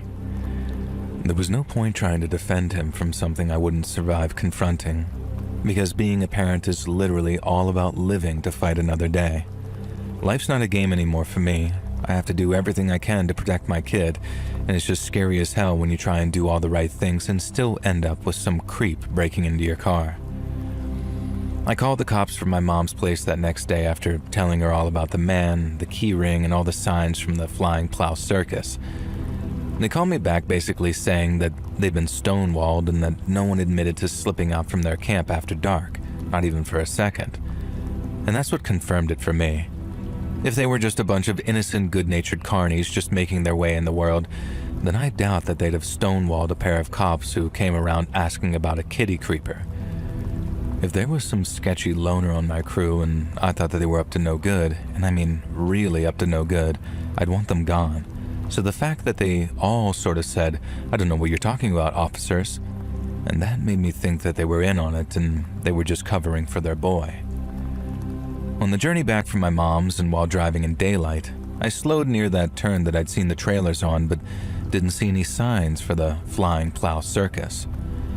No, I'm guessing that they moved on after the visit from the cops, and after looking it up, I don't think the whole Flying Plow thing was their regular name. Flying Plow something, I can't remember if it was a road or a lane or whatever, was the name of the place that they set up on, so wherever they went, they'd probably put up some new signs and under a new name, and then on they'd go. I don't even know if they were running an actual circus. I saw plenty of trailers, but no big top. But what I do know is that one of them went out looking for kids, and almost certainly for no good reason at all.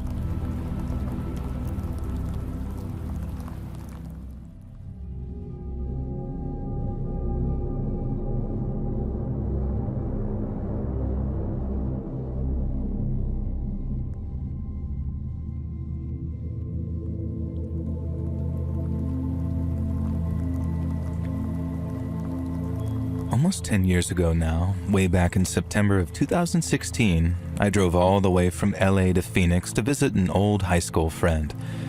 Now, I was 31 and female, but still Hispanic and still small, and I drove out on a Friday and we spent all day Saturday together. And then, even though I planned to drive back home in the mid-afternoon on Sunday, I didn't end up leaving until about 9 p.m. at night. Now I know, I should have left earlier, and I know what I'm about to tell you is basically my own damned fault for not sticking to my plan. But even so, there are still nights sometimes, even all this time later, when I find myself waking up from nightmares with a cold sweat forming on my chest, having relived it all over again in my sleep. It was just after midnight when I rolled into Riverside County after passing over the Arizona state line. Now, a few people were still up in that area, so it wasn't completely dead, but after I passed the airport and the Mesa Verde complex, the 10 got super quiet again, and it seemed like there was no one but me out there for miles and miles. I was just trying to keep myself awake with some music and by blasting some cold air when suddenly, I noticed a pair of headlights in my rear view. Someone was coming up on me, and really fast too, and seeing how fast they were going, I honestly figured it was the police. I didn't panic or anything, I wasn't doing anything wrong, and I didn't have anything in the car that I shouldn't have, and so I just sat tight, kept my speed, and let them get closer and closer. When they got so close their headlights were blinding me if I looked up into the rear view, I figured they'd pass and keep going. But they stayed put, right behind me in the same lane, and didn't budge for at least a couple of minutes. I'm trying to figure out if these guys really are cops, because it looked like they were driving in one of those big sliding door vans. Only this one was all blacked out, like even the windows looked like they were tinted. Now, there was nothing on it to say that they were police and no lights on the top either, so I started getting really nervous thinking, what the hell do these guys want with me?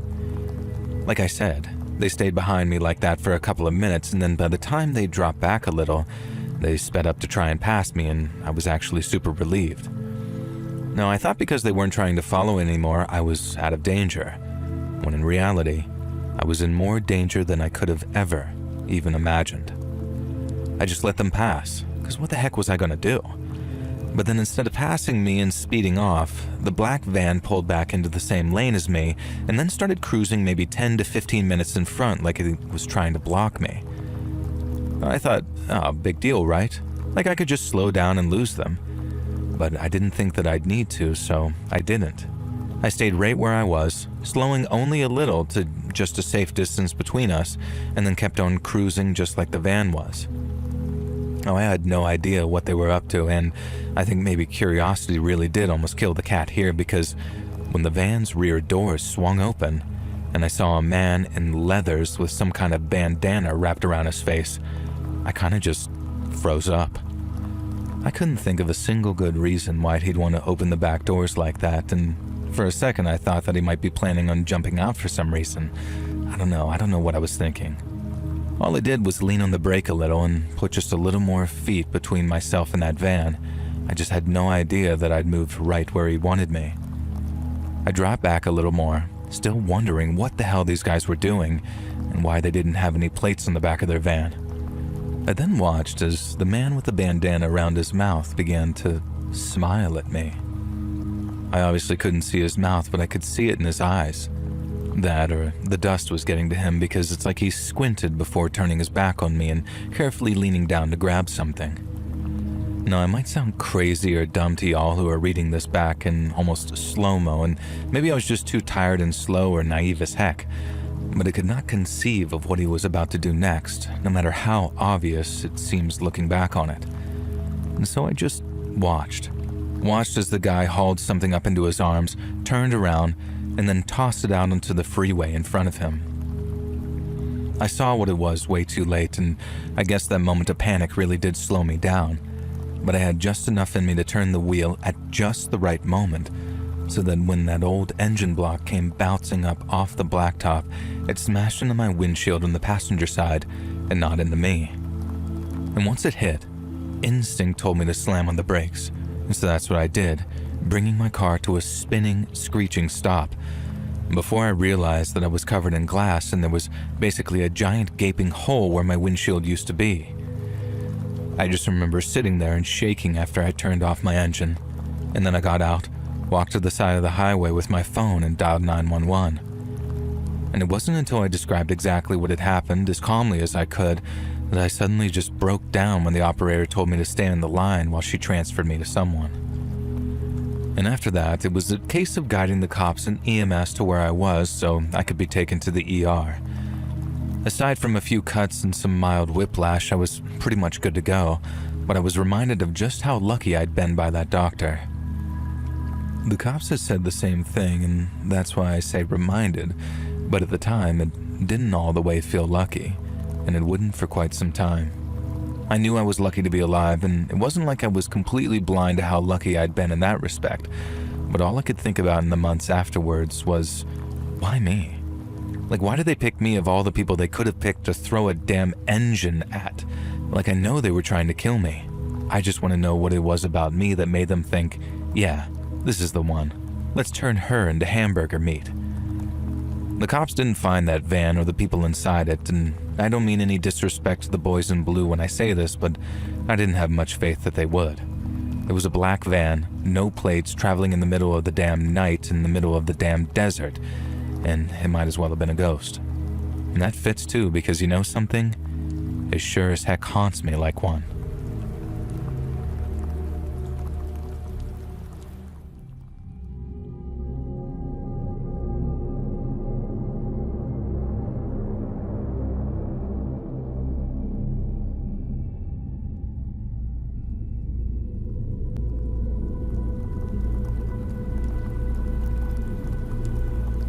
So I used to drive taxis in Liverpool back in the 80s.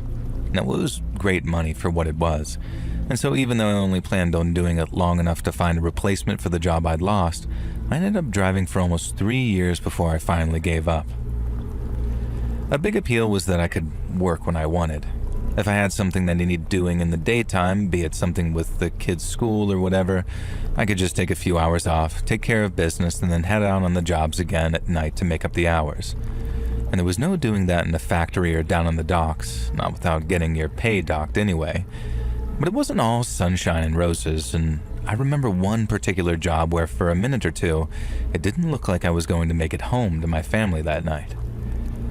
It started when a job came through just after 10 p.m., asking me to take someone from Agberth Vale to Anfield.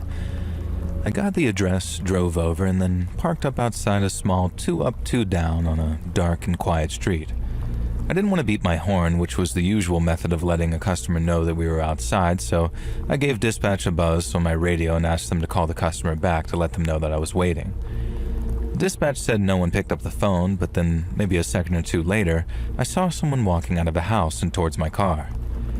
Now, as I said, it was dark, so even though I saw the shape of them moving towards the back passenger door, I didn't get a good look at them until they were sitting behind me. And when I did, I almost pissed my kecks.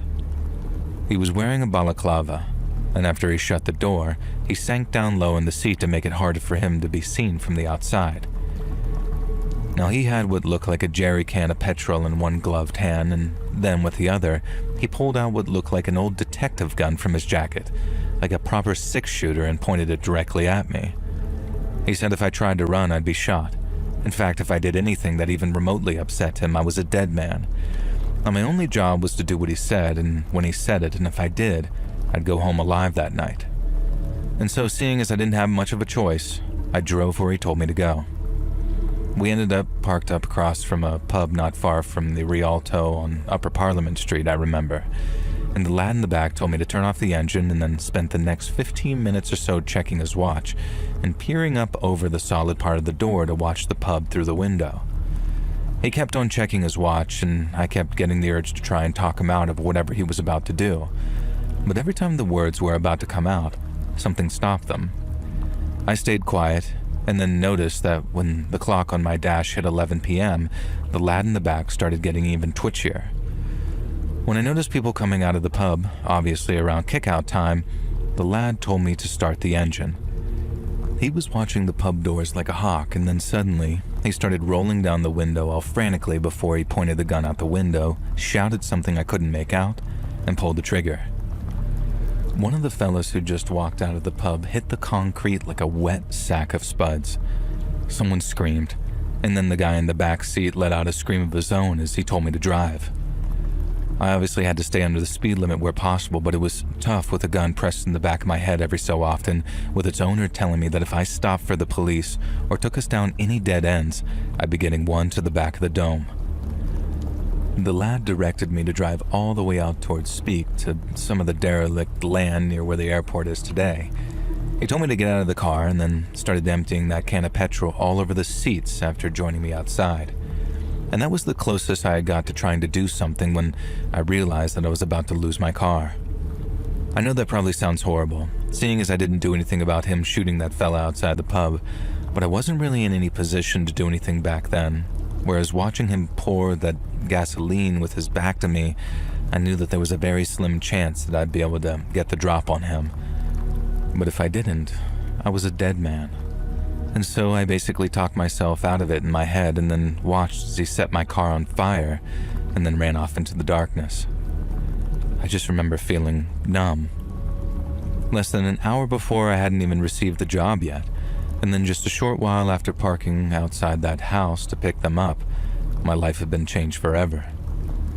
We obviously didn't have any phones back then, so I couldn't just call the police with a mobile like I would now. I had to walk all the way to a payphone, which took quite a while before I could contact the police, and only then could I give them any details. All I wanted to do was go home, get in the bath, and crack open one of the beers that I had waiting for me in the fridge. But the police wanted me to wait where I was so I could guide them to where my car had been dumped.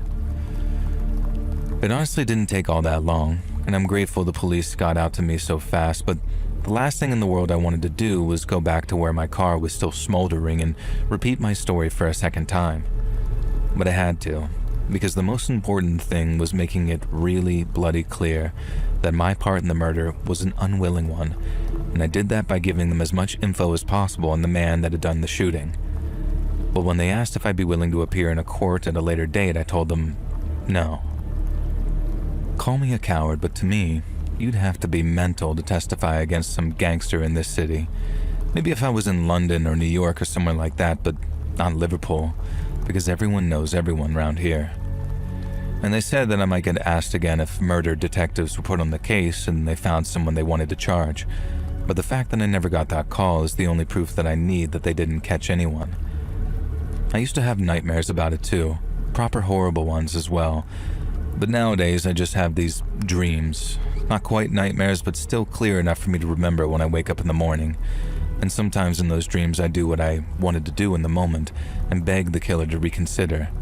But no matter what I say and no matter how I say it, he never, ever listens.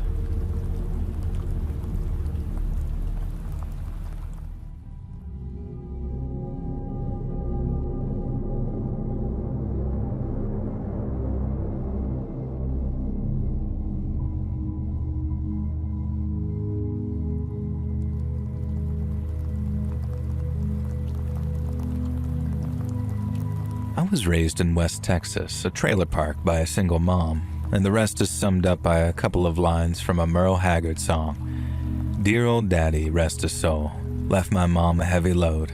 She tried so very hard to fill his shoes, working hours without rest, wanted me to have the best. She tried to raise me right, but I refused. People said my daddy was wild, and I guess I sprung from that same bad seed.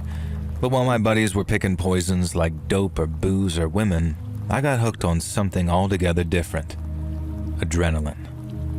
I was a junkie for it ever since I stood up to my middle school bully. He beat 7 shades of crap out of me, but I landed the sweetest right hook right on his fat face before he did, and afterwards, I felt so good I could have strut sitting down.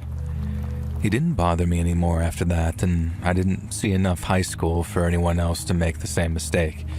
But when I heard my little cousin was being hassled at high school, I just about jumped at the chance to trim some tail feathers, so to speak. And that, ladies and germs, was the first time I robbed anybody. My freshman cousin had a toy cap gun shaped like a pearl handle revolver, and it was his pride and joy, but I guess it was his own damn fault for taking a toy into high school because he got it snatched off of him almost right away. He kept his trap shut about it for weeks, so by the time I found out, there was no getting the cap gun back. But when I found the bully, I made him empty his pockets. I took his sneakers, and I even took the shirt off his damn back. And that was an even bigger rush than stalking my bully in his fat, pudgy face. And I guess that was my career decider right there.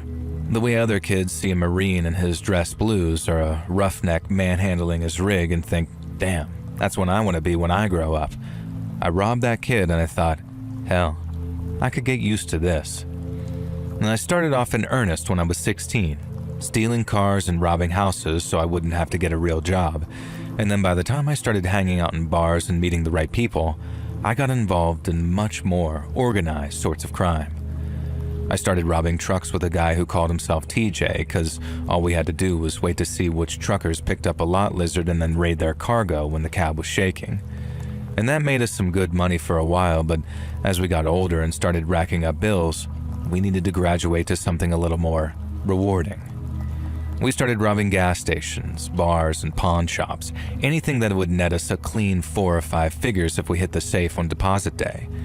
And then as we started hitting bigger and bigger places, we brought on a guy called Jody for crowd control.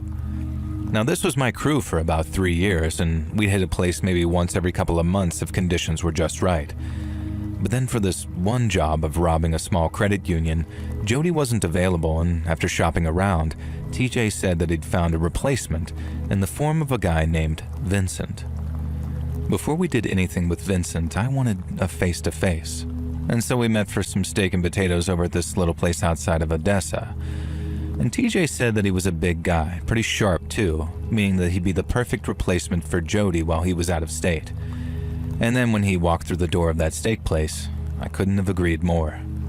The guy was terrifying, not just because of how big he was, and he had to be scraping at least 7 feet with his boots on, but because of the way he carried himself, like he was meaner than a skillet full of rattlesnakes. I'm not easy to frighten. But having Vincent sitting across from me with his long and wild-looking beard, it had me feeling like Dobby in a glue trap. He had this way of looking at you that felt like he was peeking right into your head, just sort of quietly figuring you out. Vincent said he had some military experience, just not with the US military, and that he had connections in the Aryan nations after doing a little time over in New Mexico. He didn't have a problem working in a crew, and he didn't mind doing things our way if we organized the job right.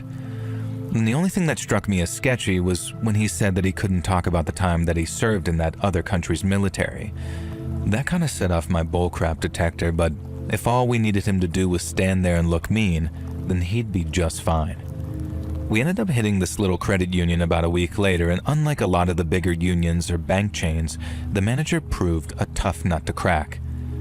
A teller in a big bank chain is just there to collect a paycheck, but a small-town credit union manager, that's his whole life that you're stamping on. He knows his customers, they're his neighbors, and he likes them too.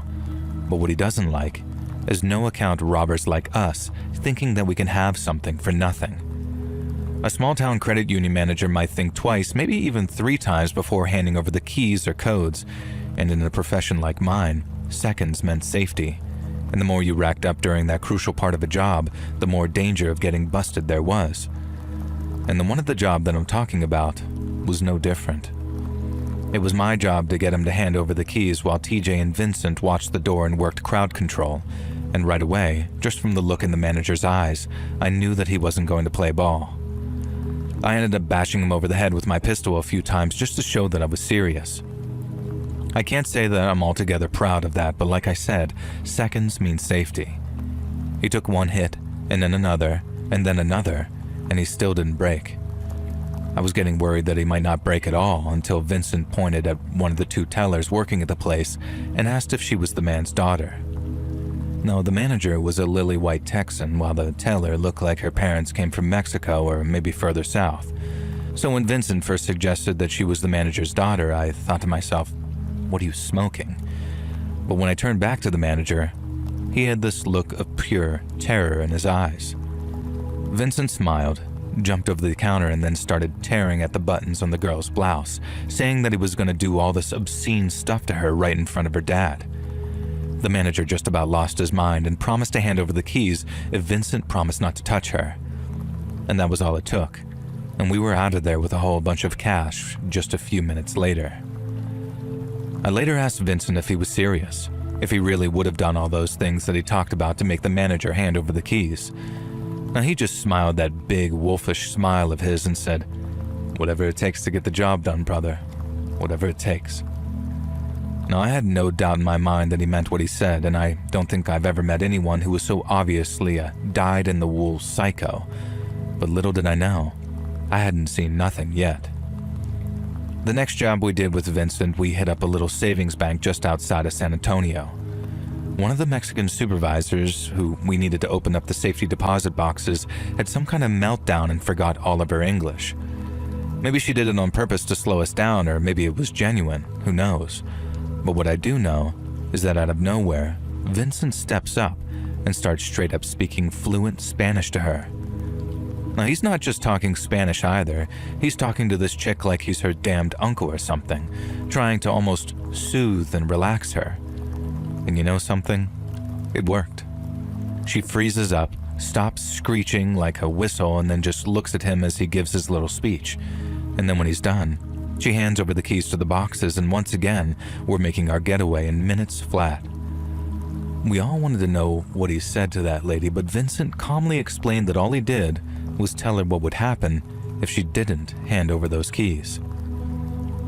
That San Antonio bank job was the last we saw of Vincent for a little while. He said he had some business out of state, but that he was working on something in the meantime, and he'd let us know if he could use our help. And we said we appreciated him keeping us in mind, but to be honest, we were more than happy to go our separate ways. Vincent got the job done all right, but at the same time, he felt like a liability, like it was only going to be a matter of time before he did something terrible. Like what he said he was fixing to do to that guy's daughter right there in front of him. And maybe 9 months later, TJ gets a call from Vincent about that job that he said he was casing. I was in TJ's place when he got the call, and the second he said, "Oh, hey Vincent, how's your mom and them?" I got to rolling my eyes thinking, crap, here we go again. Now there came a point in the conversation when TJ started sounding a little skeptical, saying stuff like, I don't know, Vincent, sounds like a lot. But then Vincent said something to him, something I didn't hear, which made him look like Jesus Christ himself had just talked down that phone to him. Now his eyes went very wide and his jaw dropped a little, and he stayed very quiet for a long time before setting up a meeting. And I remember driving out to the diner with TJ and trying to figure out what was going on. Now he kept saying stuff like, "You wouldn't believe me if I told you," or "You're better off hearing it from the horse's mouth." He also said if he told me what Vincent had in mind, I'd probably duck and roll out of the car, and that's when I asked him to at least tell me what kind of job they'd talked about. TJ kept his eyes on the road but told me, "The last one before we retire." And after that, it was my turn to stay quiet and just stew in the mystery until we got to the diner. And when we got there, Vincent was leaning over this big plate of steak and eggs, eating it like he hadn't in weeks. And we asked him where he'd been, and he tells us, Mexico. And then explains how he's been eyeing up the score of a goddamn lifetime, just like TJ said. He'd been tracking these cash couriers south of the border for weeks, casing their routes, figuring out their schedules, and then putting together enough firepower to make the job doable. I asked him what kind of firepower we needed, if all we wanted to do was scare a couple of couriers, but he said to do that, we needed something that'd pierce armor. The golden rule of armed robbery is to not kill anyone, because then you're a murderer and the cops will hunt you like one. We don't use armored piercing anything because the best jobs are the kind where bullets don't get fired, and so when Vincent mentioned armor piercing, my ass was halfway out the door. But then he started talking about how to get the couriers to stop, we needed to at least demonstrate that we could pierce the armor on their trucks, and without that, they'd just roll through the ambush without stopping and they'd get away. Now, I guess I had it in my head that this was a regular job, and when I say regular, I mean your standard armored car job. So when Vincent said that the couriers were carrying some cash illegally across the border and were doing it for the Sinaloa cartel, I thought he'd lost his damned mind. Now, I feel like just about everyone in America knows who the cartel are these days, but the Sinaloa stand tall even among their fellow narcos. They're one of the oldest in Mexico, and at the time, they were by far the most powerful too. They were led by the El Chapo guy for a while, and they don't mess around when it comes to protecting their operations. And so when Vincent suggested we rob them, I figured it'd be quicker to just shoot each other in the face right there and then, because if we robbed the cartel, that's how we were going to end up, dead as buzzard bait.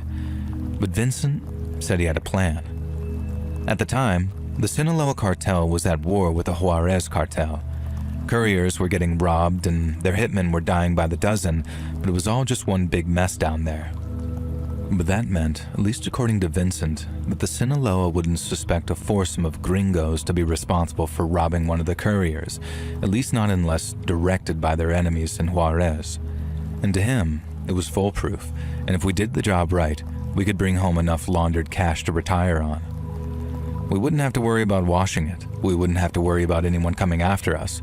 All we'd have to do is figure out what kind of porch swing we wanted to sit our asses down on until we were old enough to die, and figure out which kind of beer we wanted to drink while we were doing it. I didn't realize how much I wanted out until I saw the crack in the door, and I guess it was the same for TJ and Jody too, because after thinking on it for all of 30 seconds, we decided to go for it. About a week later, we all met up with Vincent just before midnight for the long-ass drive down to the ambush site. Vincent's plan was relatively simple. At dawn, when the couriers approached our position in their two trucks, we'd pull up a heavy chain across the dirt road, kill their engines with our armored-piercing bullets, and then keep on shooting until any guards were dead and the drivers surrendered. When I asked him how he was so sure the drivers would just surrender, Vincent said that they were just that. Drivers. They'd give themselves up once they realized that they were in trouble. Now I started getting doubts because if those drivers lost all that cash, the cartel weren't going to just slap them on the back and say, "Better luck next time, hombre." They'd torture those guys first just to make sure that they weren't in on the scam. And then even if they weren't, they'd carve them up and hang them from a bridge just to make an example out of them. And the more I thought about it, the more I got this bad feeling in the pit of my stomach. But even when that feeling got so intense I wanted to puke, I'd push it back down again and tell myself, get this right, and you're home free. No more jobs, no more Vincent, no more worrying about anything ever again. and it was that which kept my mouth shut during that drive across the border. It was still dark as we set up, tying the chain to a tree before covering it with a thin layer of dirt. We dug little holes too on a low rise near the road, with one a little closer than the others so whoever was in it could pull the chain up and block the couriers. And after that, it was just a case of waiting and watching and hoping those couriers didn't decide to rearrange their run at the last minute. Now we waited hours, watching the sun get higher and higher and feeling the air get warmer. Now Vincent said the trucks would roll by about an hour after dawn. But then 2 hours had gone by and there wasn't a truck to be seen, and I started to doubt that they were ever going to show up at all. Now by around 8 a.m. we were all sweating buckets, barely able to hear our own thoughts above all the noise that the cicadas were making. But then after maybe an hour of sweat and frustration, I remember seeing this glint of light on the horizon as 2 white trucks came into view. We started hooping and hollering a little, having sat in those dusty holes for so damn long, and Vincent told us to shut the hell up and be ready.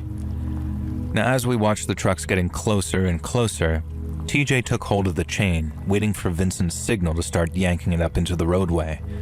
But when it came, and TJ forced those trucks to hard brake as it rose up, Vincent didn't aim for the engine blocks. He aimed right for the truck's tinted windows, and then unleashed hell. Someone in the second truck managed to get a few shots off, but Jody was ready with his AK, and it was pure chaos, but it was over in seconds. So quick that me and TJ didn't even get time to fire a shot. And then once the smoke had cleared and everything went quiet again except for the groans of the dying couriers, we made our move. As we ran towards the trucks, I remember TJ yelling about Vincent not having to shoot everyone. Vincent said what's done is done and he should shut his mouth and get to work. TJ had only just unlocked the second truck's storage and we were about to go rummaging around in the back when we suddenly heard the sound of a child crying. In a way that only a kid's cry can grab your attention like that, me and TJ ended up spinning around on the spot to see where the voices were coming from. I remember seeing Jody, wide-eyed, looking into the truck in front and then seeing Vincent open up one of the back doors and start speaking in Spanish. TJ had a daughter who stayed with his mom, so realizing that there had been kids in that lead truck just about sent him off the handle. He marched over to where Vincent was speaking Spanish to them and asked what he was doing. Vincent said he was telling them to stay in the trucks because someone would be coming by to get them before long. TJ didn't like that one bit on account of we all know what happens to kids or dogs when they're locked in hot cars. Him and Vincent went at it for about a minute, going back and forth about how those kids needed to be safe, and Vincent thought about it for a moment and then said we could just drop them off at a gas station or something once we got back on American soil. TJ didn't much like that idea either, but just like the whole surrendering drivers thing, I don't think Vincent was ever really planning on doing what he said. Because as me and Jody are hauling a big bag of cash back towards the place we'd hidden our own truck, we heard 2 gunshots and then the sound of TJ screaming. We dropped the bag of cash where we were and then ran back to see what was going on. I thought TJ might have gotten himself shot, possibly by a courier who wasn't dead as we thought he was. But when we got to the top of that rise and we saw why TJ was still screaming at Vincent and calling him all the curse words under the sun, he'd taken those 2 Mexican kids out of the truck and he'd shot them both in the head. Vincent was probably a head and shoulder taller than TJ and almost twice as heavy too. But after what he did, shooting those 2 kids, TJ went at him like a monster. Vincent had to point his pistol just to get him to back off, but TJ lost his vertical and was yelling, "Why? Why? What'd they do to you, huh? What'd they do?" And Vincent started saying how the cartel could be on our asses if they talked, but this was after telling us about the war between the cartels and how they'd never know it was us. I still don't know for sure if that was really all nonsense or if he just switched his plan up at the last minute, but those kids, man, they didn't have to die. Only one person had to die down at that dirt road in Mexico, and it sure as hell wasn't those kids. And when Vincent finished giving his little speech on how this was just too much money at stake to take any chances, he turned his back on TJ to go grab one of the bags. TJ then pulled his pistol and shot Vincent about 4 or 5 times in the back, and he hit the dirt, gasping for air, and then walked over to him TJ put him down with one shot to the head. Me and Jody didn't freak out. Not like we'd done when we saw those kids lying there with the dirt soaking up their brains. What TJ did felt natural, almost. No one questioned him. We just grabbed all the cash we could carry, loaded it into the truck, and then took off back towards the border. We didn't celebrate the money. We couldn't. Even when we got someplace safe and realized our shares tallied up to just under $1 million each, we were too exhausted to do anything but sit quietly with a few beers and wonder how the hell it all went so wrong. Those kids weren't like 12 or 13. They were small. Too small to even talk, I really think, and they wouldn't have been able to tell us 4 gringos apart from the boys in ZZ Top. So why'd Vincent kill them? I remember asking that question out loud, but TJ'd had enough. And after stomping out a cigarette, he told me it didn't matter, because that son of a bitch was dead. And then off he went to pack his share of the money. And once we were all packed up and we agreed to lay low for a while, Jody went to stay with his parents in Oklahoma while TJ took an extended vacation in New Orleans. And I went to stay with a girl that I'd been seeing for what amounted to a very low-key retirement party. I didn't tell her about Vincent or the kids, I just said I was done. Now, she'd always wanted me to walk the line and get a real job, so the news was music to my ears. And she told me to stay as long as I needed, and then maybe 3 weeks later, TJ showed up again driving a new Dodge. Now, it wasn't new, but we couldn't exactly go driving around in the same truck we used for the robbery, so it was a practical purchase. We went for a drive and caught up on things, and then TJ asked if I wanted to go get a burger or something later. I said sure, and we arranged for me to stop by his place around 7. Now, it felt like we were starting fresh. We wouldn't have to look over our shoulder anymore. Work wasn't a topic of conversation we'd ever really have to touch on again, and we'd had more money than we could ever spend without pissing it away. It felt like we could just stop surviving and start living, and it was strange to find myself grinning like a mule eating cockleburrs over nothing but a burger with an old buddy. He dropped me back off at my place, and then after a few hours of chilling with my girl, I drove over to TJ's place and knocked on the door. And that Dodge was parked in the driveway, but when I knocked on his door, there was no answer. It was almost exactly 7, and he wasn't the kind of guy to flake on plans like that, and so assuming he was probably just running late and was in the shower or something, I walked around to the yard and tried the back door. TJ never locked his back door, ever. He always left it open in case we needed a place to crash, and he also wasn't keeping his share of the money there either, so right away I knew something was off. I'd crashed there a bunch before, so I knew that there was a way to jimmy open a window or the first floor, but after getting it open and climbing inside, I felt my stomach drop. And that old cliche about the smell of blood, how it sort of hangs in the air, very heavy in places where a lot of it's been spilled. It's as true as steel, especially on a warm Texas evening. And the smell of blood in TJ's house was so strong I felt the shiver run up my spine as I realized something really, really bad had gone down. And as I ran through the house, I started yelling out his name and asking where he was. I found him in the upstairs bathroom, curled up in the tub, and he wasn't just dead. It looked like someone had tried to take him apart. I didn't look for long. I couldn't. But from what little I saw, he had his fingers missing, part of his face was gone, and someone had carved off a big patch of skin away from his side, so much so that I could see a couple of his ribs peeking through. That's the snapshot I can't ever get out of my head, even though I must have looked for no more than a second. I didn't stay long. I just slipped out the way I came in, ran back to my truck, and drove straight over to Jody's place to tell him what I'd found. Someone had come looking for us. We knew that much, and we agreed the best thing to do in the meantime was hide out someplace. Jody said he could find us a place in Oklahoma, somewhere real quiet and out of the way, but we still needed to square some stuff away at home first. We needed to get the money, and we warned folks who needed warning. Then, we could meet at a motel just outside of town and drive to Oklahoma from there. Now, it sounded like a smart enough plan. Have a base of operations just outside of town for a few hours, and then be gone by the evening. But after driving all over town and making sure my girl got herself to her mom's, I arrived at the motel to feel my stomach drop a second time. There were cops outside the room Jody said he'd be in, and police tape across the open door. There were EMTs too, and I didn't see them walking around, but their ambulance was there and it was all I needed to see to know that they'd gotten Jody too. I left town right away, tail between my legs, but with the money sitting in the trunk of my car. I planned on going back. I still got family down in Texas, but once I got to Oklahoma and found a motel, I saw a news report on TV. It was about Jody, but it wasn't just hearing about his murder that scared me so bad.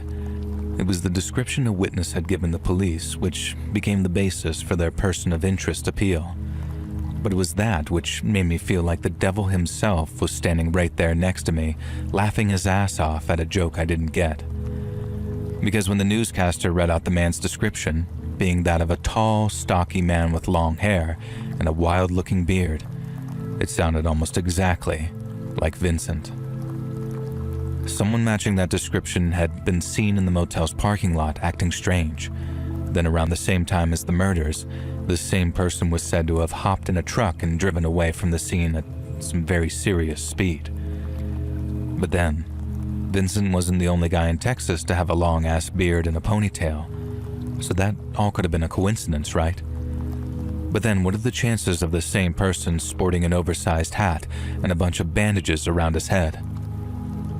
I had never been so freaked out in my whole life, and I'd never been in a situation where I actually considered pinching myself because I was half convinced that I'd wake up to discover that the whole thing was just some horrible nightmare. But it wasn't a dream. It was real, and I found myself faced with a very real possibility that Vincent had somehow survived TJ's attempt to kill him and had come to get his revenge. Looking back on it, I realized that it was much more likely to be the cartel and that somehow they figured out a way to track us down. But just the thought of some half-dead Vincent walking around looking like he'd crawled out of a grave, it sent shivers up my spine even all these years later. I live someplace else now, just about as far from Texas as it's possible to get without having to learn another language. So let's just say that whenever people speak here, it sure as hell ain't Spanish.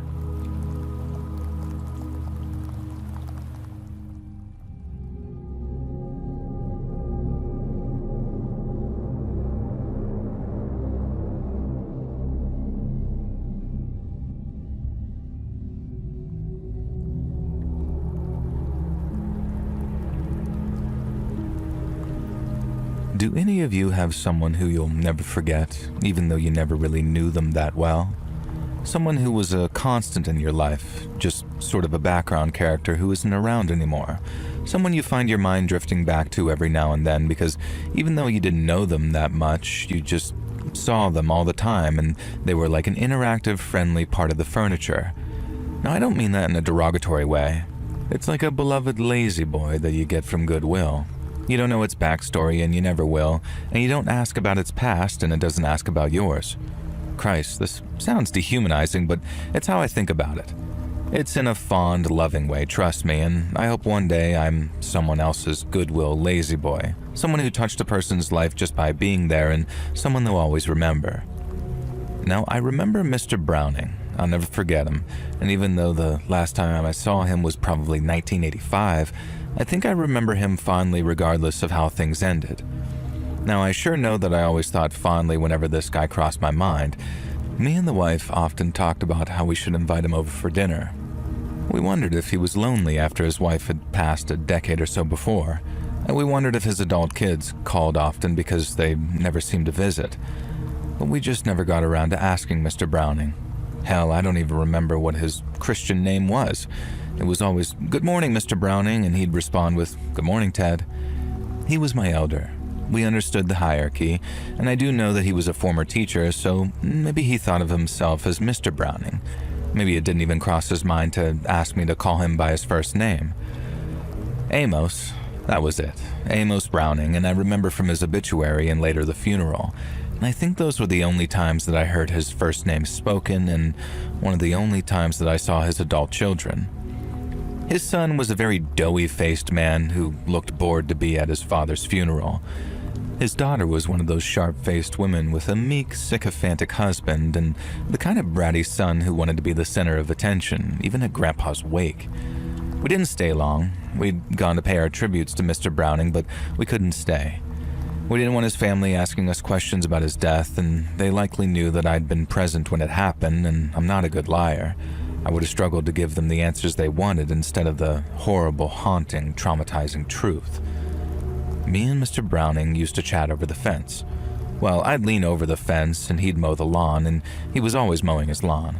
He had one of those old push mowers, an electric one, and I just kept trying to persuade him to buy a ride on, but he said his yard was way too small for that. It wasn't, and besides, at his age, probably early 70s, it was a great way to get some exercise and a little peace and quiet. Peace and quiet from who? I'm not really sure, since he lived alone after his wife had passed before me and my family moved in, but that's what he said. We'd talk a lot, but never really get to know each other, you know?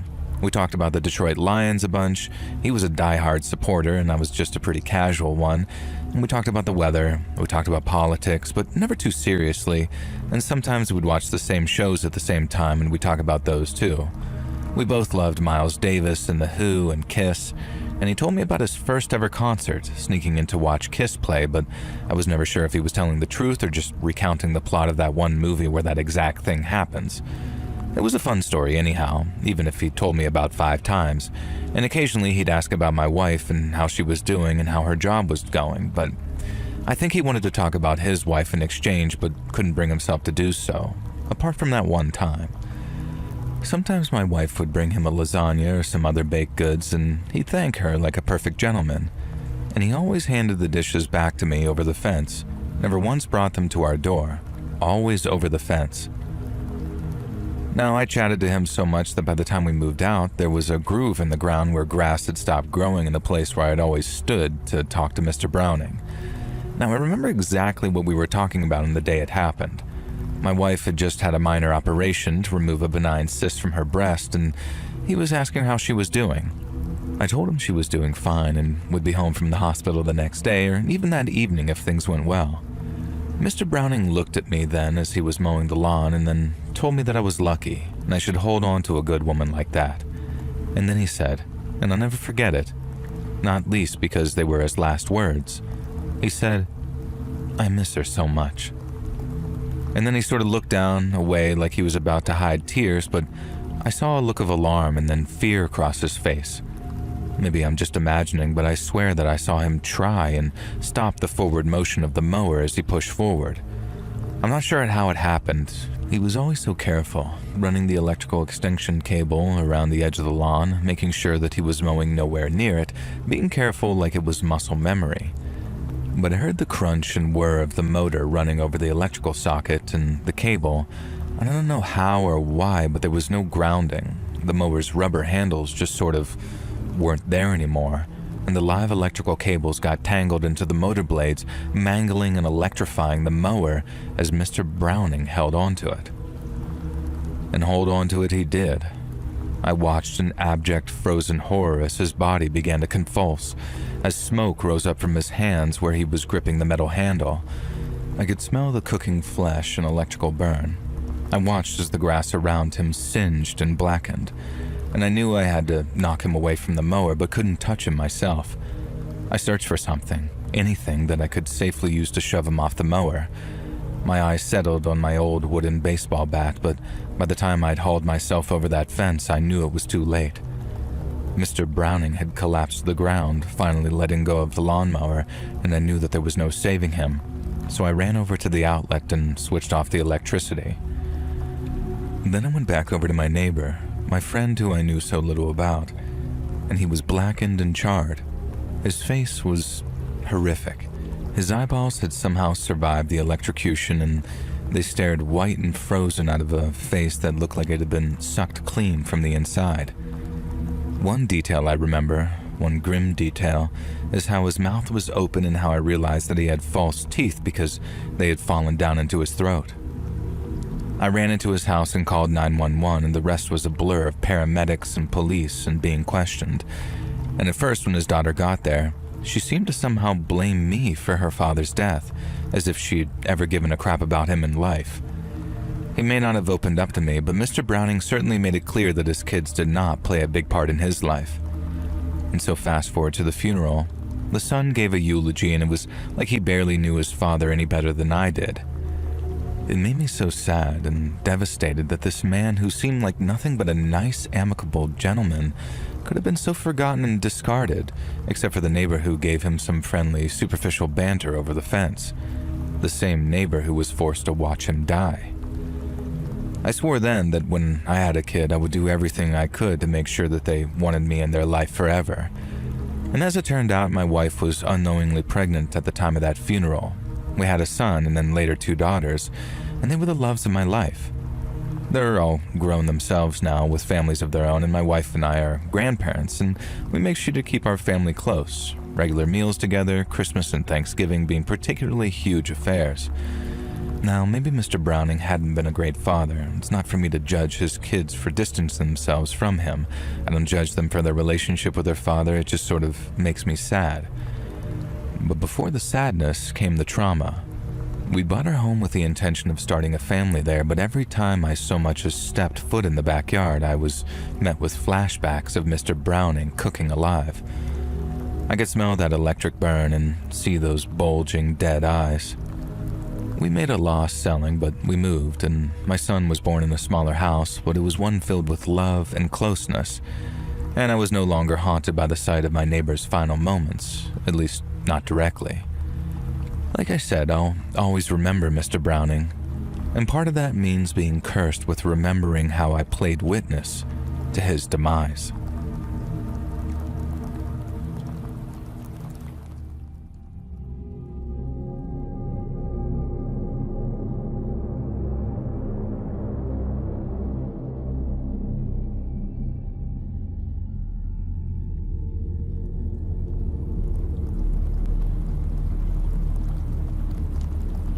I've been a home renovations contractor here in the great state of Texas for coming up on 35 years now. And in that time, I've worked on some incredible homes and met some incredible people too. But I've also worked 1 or 2 jobs that have come to haunt me, and this is the story of one such job.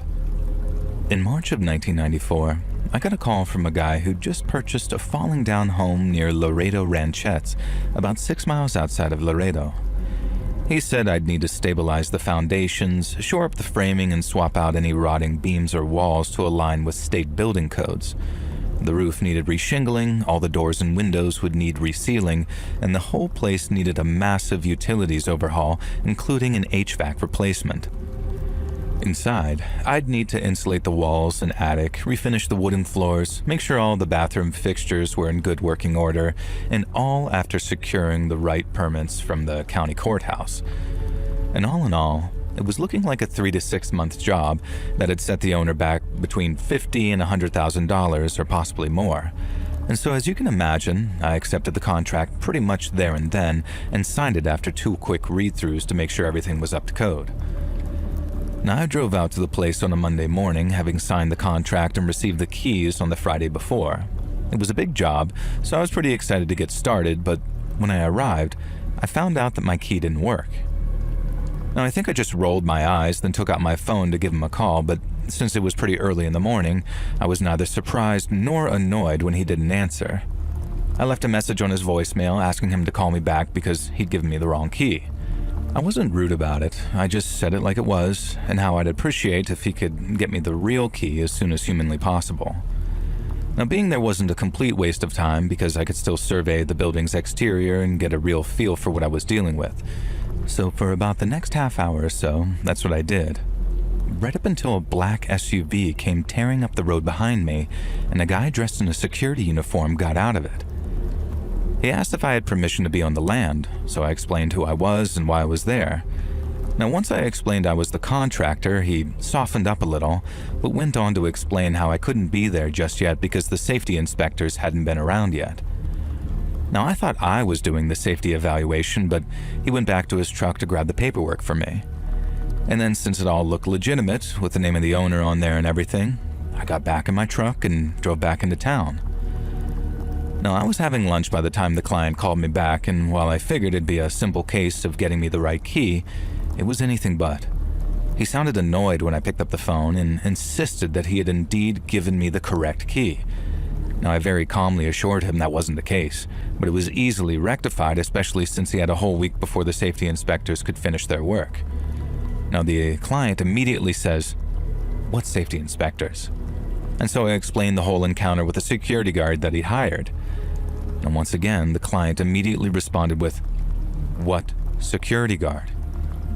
And this was when I realized something weird was going on. I told the client as much, and how from experience there was probably some kind of illegal activity occurring in his vacant property.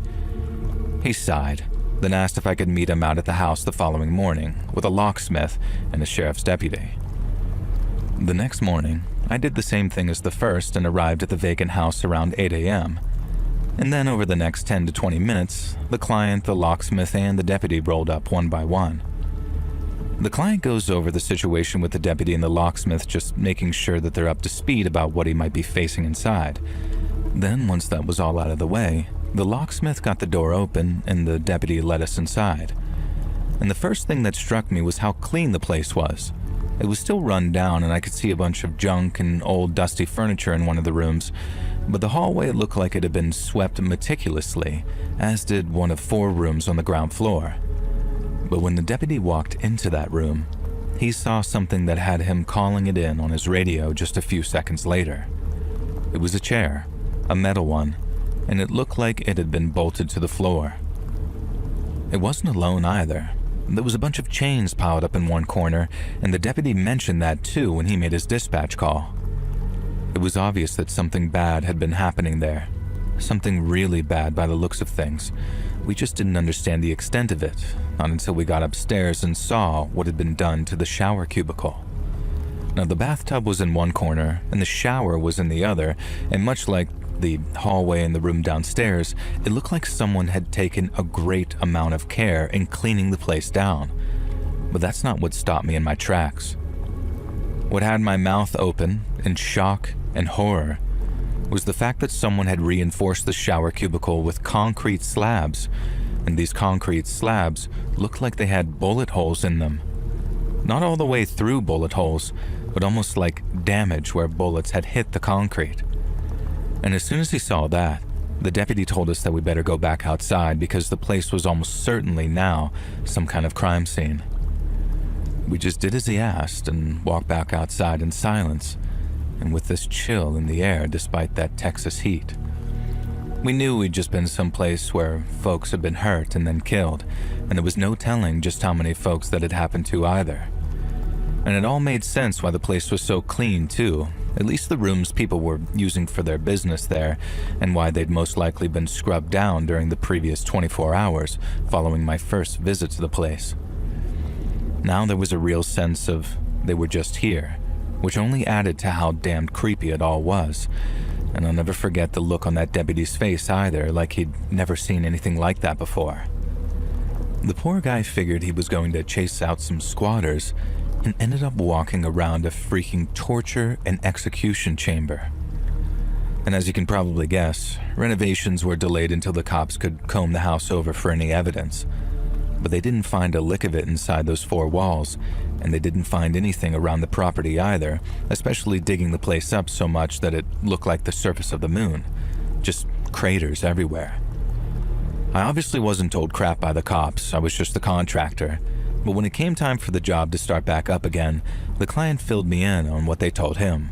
And like I said, the cops didn't find anything. But based on how clean the place was in relation to how run down the home was, it was likely the house had been occupied during my first visit. And when I tried to unlock the door, there had been torturers and murderers inside, and maybe even victims too. And that gave me a whole second helping of all that creepy, they were just here feeling. Only as you can imagine, it was way worse that time, thinking that I'd been so close to such terrible evil, and it had been quietly lurking inside, while I'd been completely none the wiser.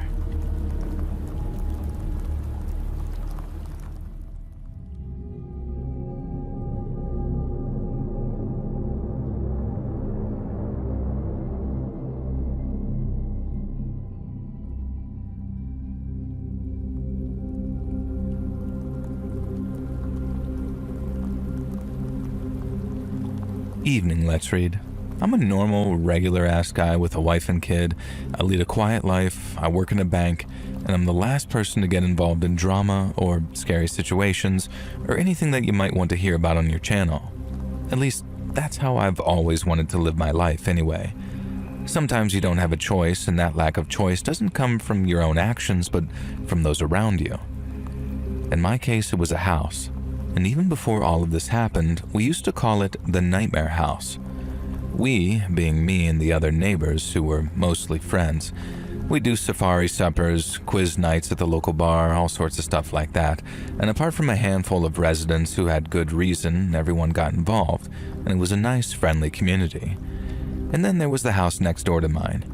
The owner never joined us for events or hung out, and he never attended street parties or barbecues or singing carols during Christmas. Not because he was antisocial, but because we'd never once even met him. He'd never lived in the house, not since any of us could remember. Old Mr. Peterson said he could vaguely remember the owner from when he'd first bought the property a few decades back, but since then, nothing. And for whatever reason, this guy had bought the house and then just screwed off to South Africa or some such place and just left the property to gradually fall into ruin. And there must have been a caretaker at some point because ever since any of us could remember, all the windows were boarded up and the doors were sealed with planks, but beyond that, it was clear that nobody cared for the property. The yards front and back were both overgrown and almost jungle-like, and the neighbors sometimes considered trying to maintain the outside a little, but good God. We all had our own lives and properties, and it wasn't like we were some uptight homeowners association. It was just kind of annoying to have this eyesore right in the middle of our normal suburban neighborhood. We kind of joked around about the owner, like he was a vampire who lived in the basement and the abandonment was some ruse or gallows humor and he died years ago and nobody noticed. And this joke kind of weighed on us, and one of the neighbors contacted the district for, I don't know, some kind of international wellness check. Now, we were assured that the owner was perfectly fine and living abroad and had every right to leave his property the way it was, as long as it wasn't in danger of collapsing or causing a safety hazard. And then the graffiti started, and we knew that it was a few of the neighborhood kids letting off some steam, including, I suspected, my own 15-year-old son, and so none of us really did anything about it. But slowly and surely, the building started to get tagged, scribbled at first, and then some genuinely kind of impressive artwork. And it was better than the squat brick monstrosity with the boarded-up windows, I guess. One piece was a parody of that British artist Banksy, and I am absolutely certain that one was my son because he'd conveniently been asking me about Banksy a few weeks before the art appeared. And so yeah, we called it the Nightmare House, but it was all in good fun. And if the owner cared about the graffiti or the yard turning into the Amazon, then he certainly never let that on. And for all I know, there was nobody in the vicinity who was even in touch with him, and he simply didn't know or care. Why he bought the house and left it to rot was anyone's guess. I know the answer now, but that can wait until the end of the story. We first noticed that something was up with the Nightmare House when one day, the boards over the front door disappeared. That was all. Nothing more, just that. Murmurs spread through the neighborhood. Had the owner finally returned after his decades-long estrangement from his poop hole of a house? Had he employed a caretaker? Had he sold the property? Sadly, none of the answers were this positive, as we'd soon learn. Squatters had moved in. And looking back, it's wild that this hadn't happened before now. The place was rife for squatting, and yet it had remained untouched. Not anymore, though. A few of us kept watch. Yeah, I know this makes us sound like curtain-twitching Karens, but some of us had young kids and we wanted to know what kind of squatters we were dealing with here. And we counted 4 regulars who clearly lived there and a bunch of others who came and went. And it was pretty obvious from the get-go that these weren't student squatters or struggling homeless people who just wanted a warm place for the night. One of the guys, the leader I would call them, was bald and covered in tattoos. He had about 5 visible teeth, and when he was shirtless, which was often, you could see vicious purple track marks running up and down his forearms. And he wasn't the kind of addict that you could feel sorry for, though. This guy was nasty. If he saw one of us even glancing in his direction, he'd hiss and let loose a torrent of abuse. He really wanted to establish the fact that this was his neighborhood now, and none of us better F with him. The other squatters called him Crunk. What a name, though. And then there was Blippo and F Jockey, not exactly how that name went. Then there was Blippo and F Jockey, not exactly sure how that name went, and they were almost as bad as him. F Jockey was missing a leg just below the knee, and sometimes he'd hobble around on a rusty prosthetic, and other times he'd traverse the broken pathways of the nightmare house in a cranky old wheelchair, and I'm amazed that thing even really moved. And finally there was Finlay, who was the least worst of the four. He'd at least occasionally offer mumbled apologies to the neighbors while sort of skulking around wearing the same gray hoodie that he always wore. And he also clearly never washed it because you could smell him coming a mile off or smell where he'd been. And this is why I say that he was the least worst rather than a good guy, because when the thefts started, the crime scenes often reeked of Finlay, and he was the smallest and thinnest of the squatters, and we were certain that he was the one sneaking into neighbors' houses and stealing food and essentials. Never anything valuable, nothing that could cause too much of a rage, but someone was stealing our bread and our Twinkies, our detergent, that kind of stuff. And of course he somehow managed to slip in and out unnoticed without violently breaking and entering, and so whenever we reported these thefts to the cops, it sounded kind of pathetic. "Oh hey officer, yeah, someone stole a bunch of bananas from the counter," or "Excuse me detective, but our mop's gone missing and I can smell the aftermath of some homeless man." What we did try doing was reporting the squatters to the authorities, but apparently there are laws and protections for squatters, particularly ones that require the property's owner to make the report themselves. The cops told us that the owner wouldn't even respond to them about it, and he was almost impossible to track down in whichever foreign country he lived in anyway, so for all they could prove, the squatters were legitimate tenants.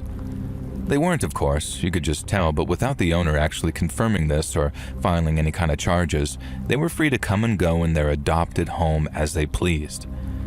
And they would do all sorts of stupid and creepy crap that gradually wore us down.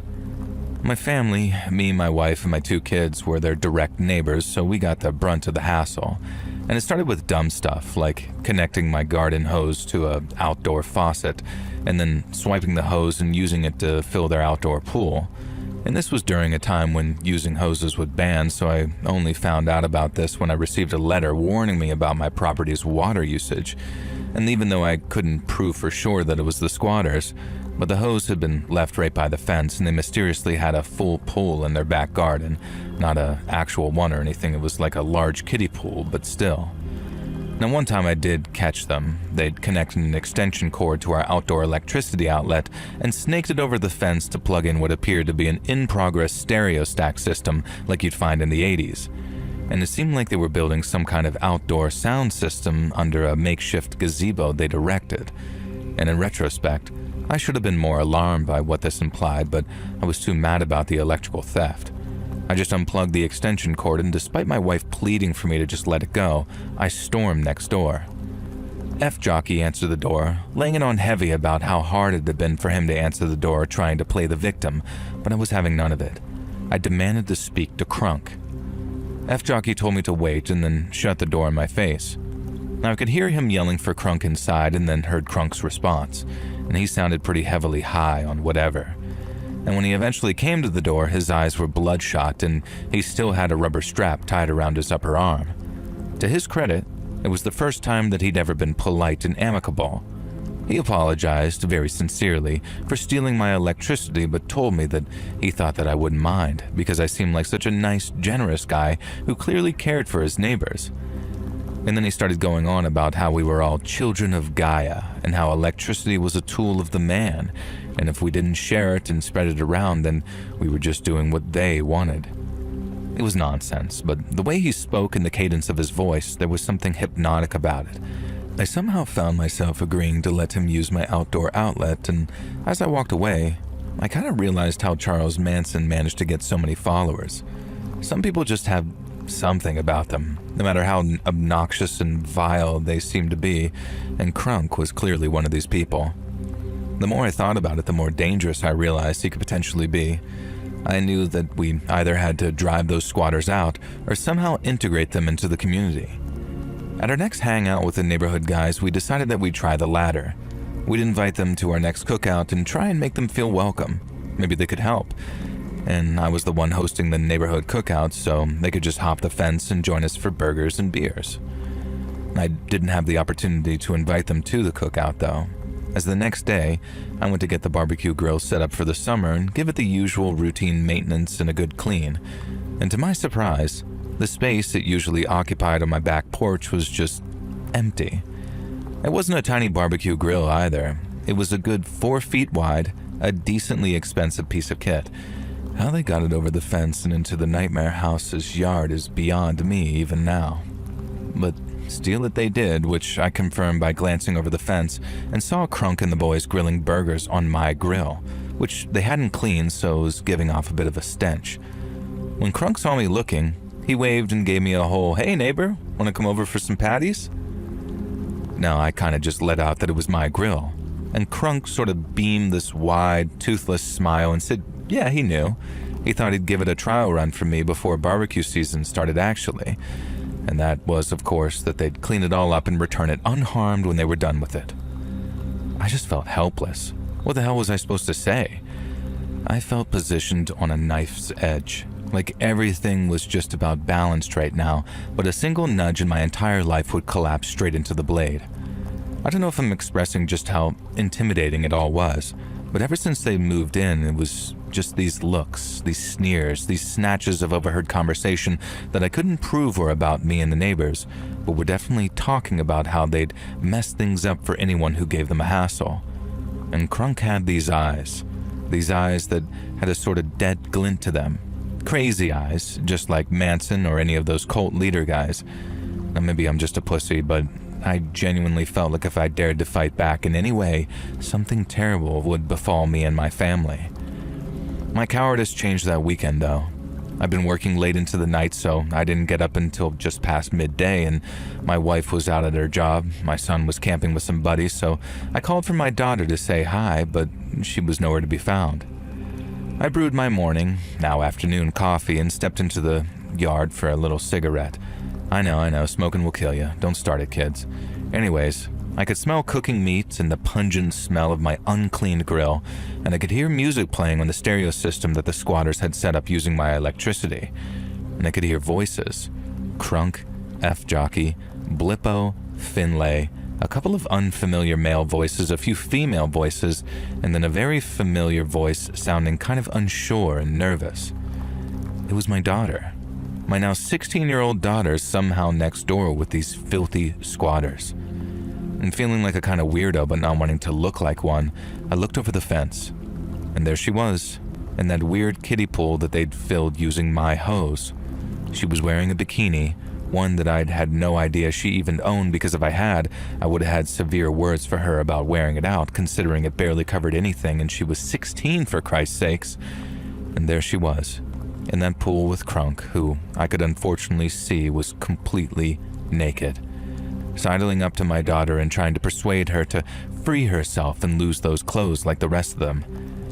And that's when I noticed the other 3 naked girls lounging around that yard. They looked older than my daughter, but only just, and there were a couple of guys, and F-Jockey and Blippo, all completely nude, sprawled out around the garden, eating these greasy burgers and smoking what I definitely could smell was pot. And how the hell they talked my daughter into going over there in just that scrap of a bikini, I'll never know. Following the event, she didn't want to talk about it, and I could tell that she was ashamed and scared, so I never really pushed her on it. All I know is that she implied that Crunk was incredibly persuasive, in exactly the way that I'd considered when I compared him to Charles Manson. A red mist overtook me. I grabbed the first weapon I had, a shovel, and managed to pull myself over the 6-foot-high fence and leap into the squatter's garden. With a blow that impressed even myself, I punctured that kiddie pool with a shovel and then pressed it up against Crunk's throat before anyone had a chance to react. I saw Blippo, the biggest of the guys, start to stand up, and I told him that if he moved a muscle, his buddy would be missing a head. And all the while, I noticed Finlay standing in the corner of the yard kind of shaking, looking like he was going through H withdrawals. Jesus Christ, what a life these people led. And Crunk raised his hands and started on about how I was freaking out over nothing, that I was being a controlling father, that my daughter was an adult in her own person and could do what she wanted. Now at this point I was shaking with rage and struggling not to deprive my kids of a father by committing first-degree murder. I told Crunk through these gritted teeth that my daughter was in fact not an adult and was a 16-year-old child. Meanwhile, my daughter was crying and begging me to forgive her, saying that she was sorry, begging me not to think less of her, things like that.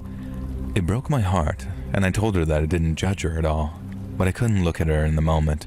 Not that I wouldn't, but I was just too hesitant to take my eyes off of Crunk. I told my daughter to get out of the now deflated kiddie pool, grab a towel, and head back to our house now. Crunk had the absolute gall to moan that it was his towel and we couldn't steal it, and I responded by pressing the shovel, brand new and unblunted by lack of use, right against his stupid throat. And I think he knew I was serious. And then when I was sure that my daughter had left the backyard, I said, "I'm gonna go now." And I slowly backed away. As I was leaving, I left them with one final warning. I suggested that they find a new place to squat because my patience was at an end and I wouldn't be so forgiving next time.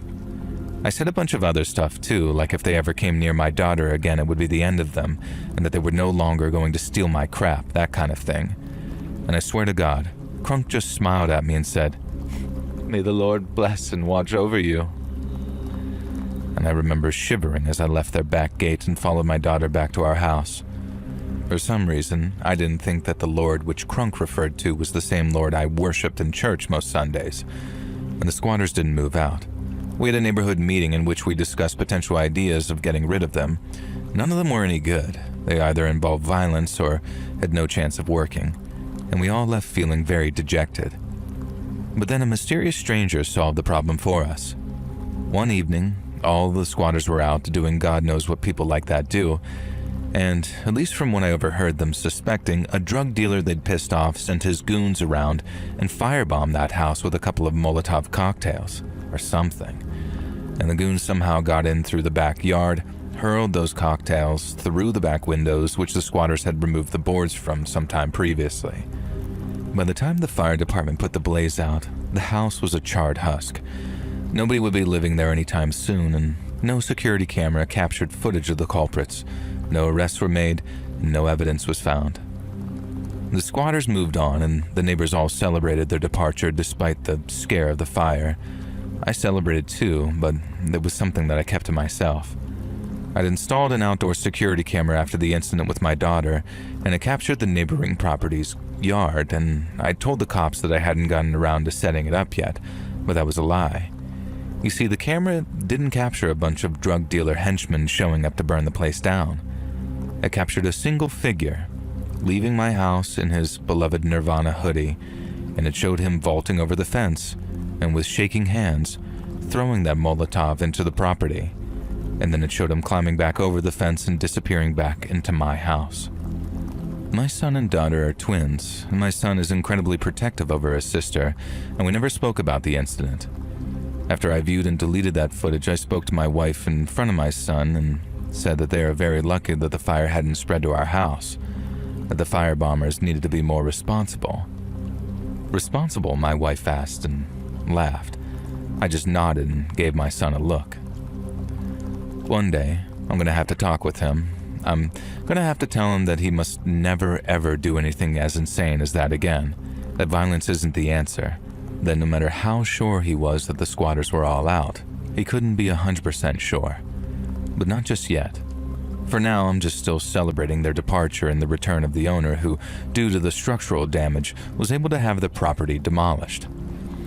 Now, for one final sting in the tail, the owner of the property joined us in the bar one night, and he apologized profusely for how things had played out. He explained that he grew up in that house as a foster child, and while he didn't go into detail, he told us that he suffered there, and he called it the Nightmare House, which caused us all to shoot each other a look. He explained that he'd grown up and put the past behind him and become a successful software engineer back when the internet was first taking off. And then, when he saw the house was up for sale in the market, he bought it with the intention of having it demolished then. But he was denied permission by the district for some reason or another, and instead he was left owning the property filled with this cancerous memory like an albatross around his neck. And so his way of getting revenge on the house was to let it rot, and again he apologized profusely for not considering the effect that would have on the rest of the neighborhood. But now, with the damage to the house, he'd finally been granted permission to have it knocked down, and had decided that he was going to turn the land into a graffiti art area and a skate park, having seen photos of some of the graffiti before the squatters moved in. He ended the night by saying that he wished he could thank the arsonists, and then looked around at all of us. Now, I'm sure he thought one of us had burned the place down, and honestly, even knowing a hint of the dark memories that place held for him, I'm not surprised that he was grateful that he could finally wake up from the nightmares of the nightmare house. As for what became of those squatters, who knows? And frankly, after the crap they pulled, who cares?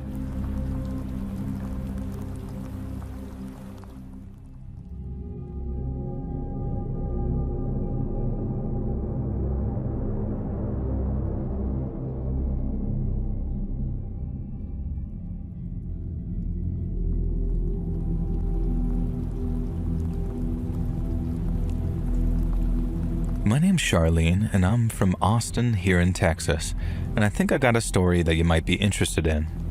It's one I've followed for the past 34 years now, and as of September of last year, it might finally have come to an end. But don't just take it from me.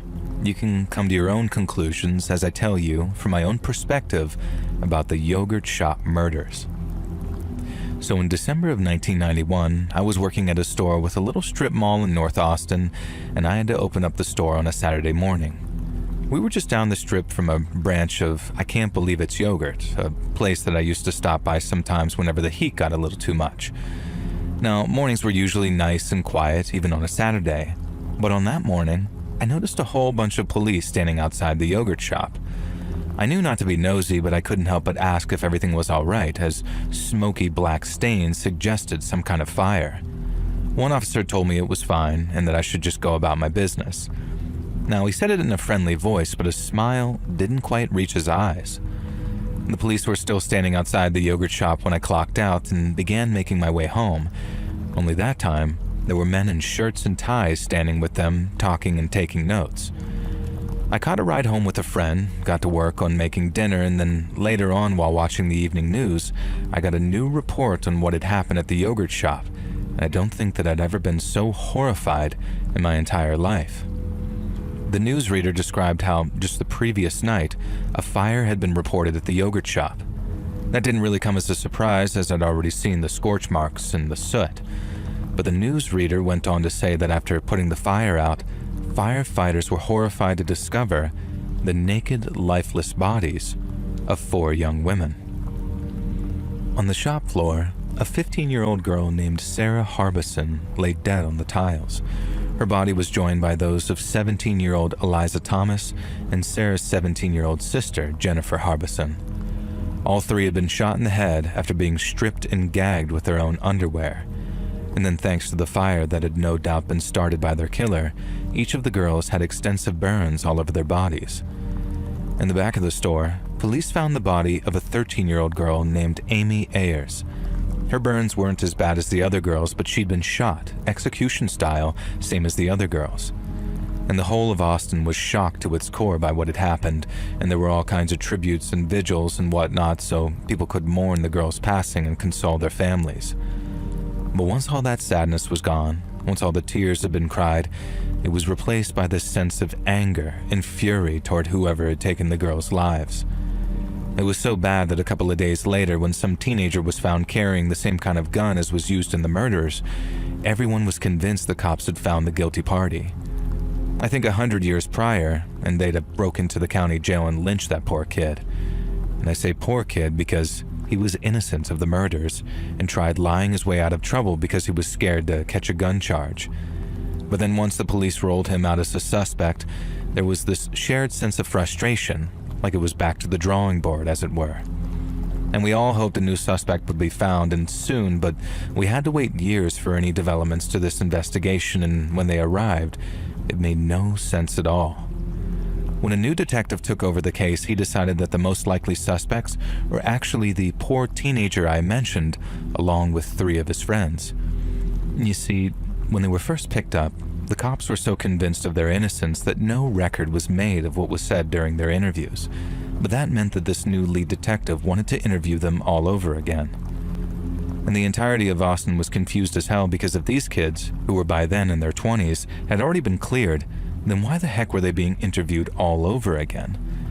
Now, we thought that it was some big waste of time and that the real killer was still out there. So imagine our shock when two of the boys, Rob Springsteen and Mike Scott, confessed to the murders during the second round of interviews.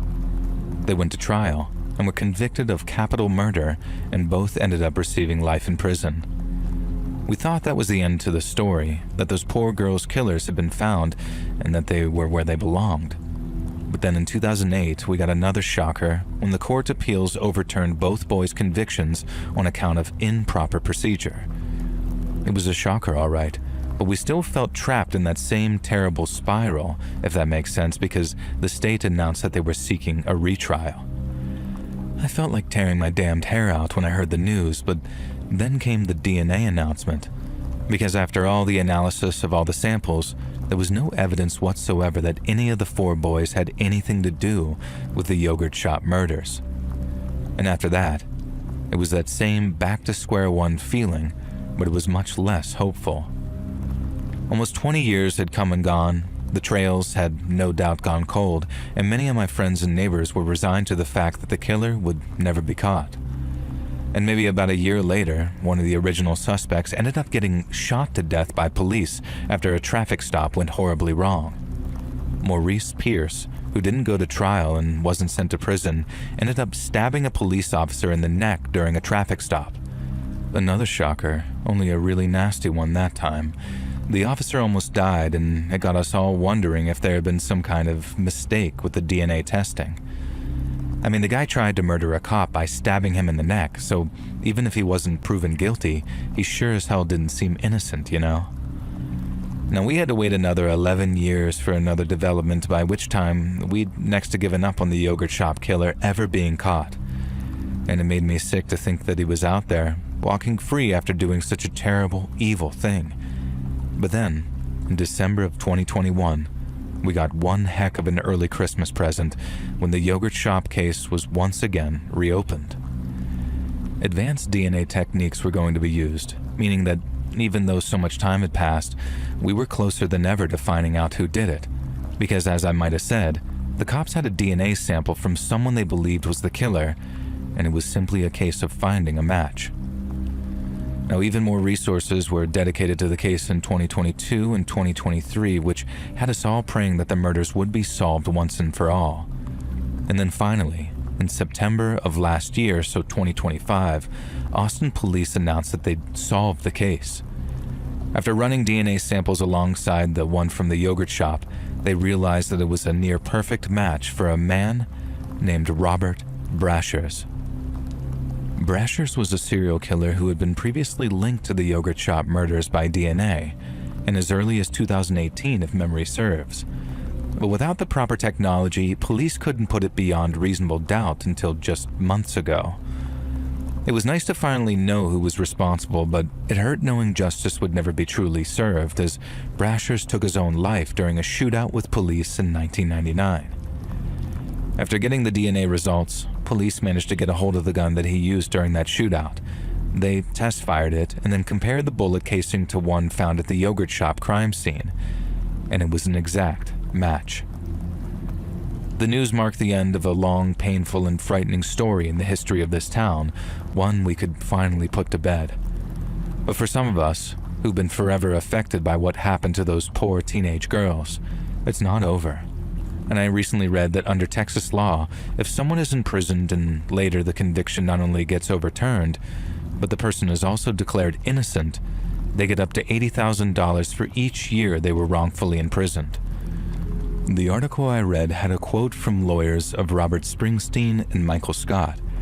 They said that they were hopeful that they'd receive the proper amount in restitution. But for me, it's that hope. That's all we can ever really hold on to.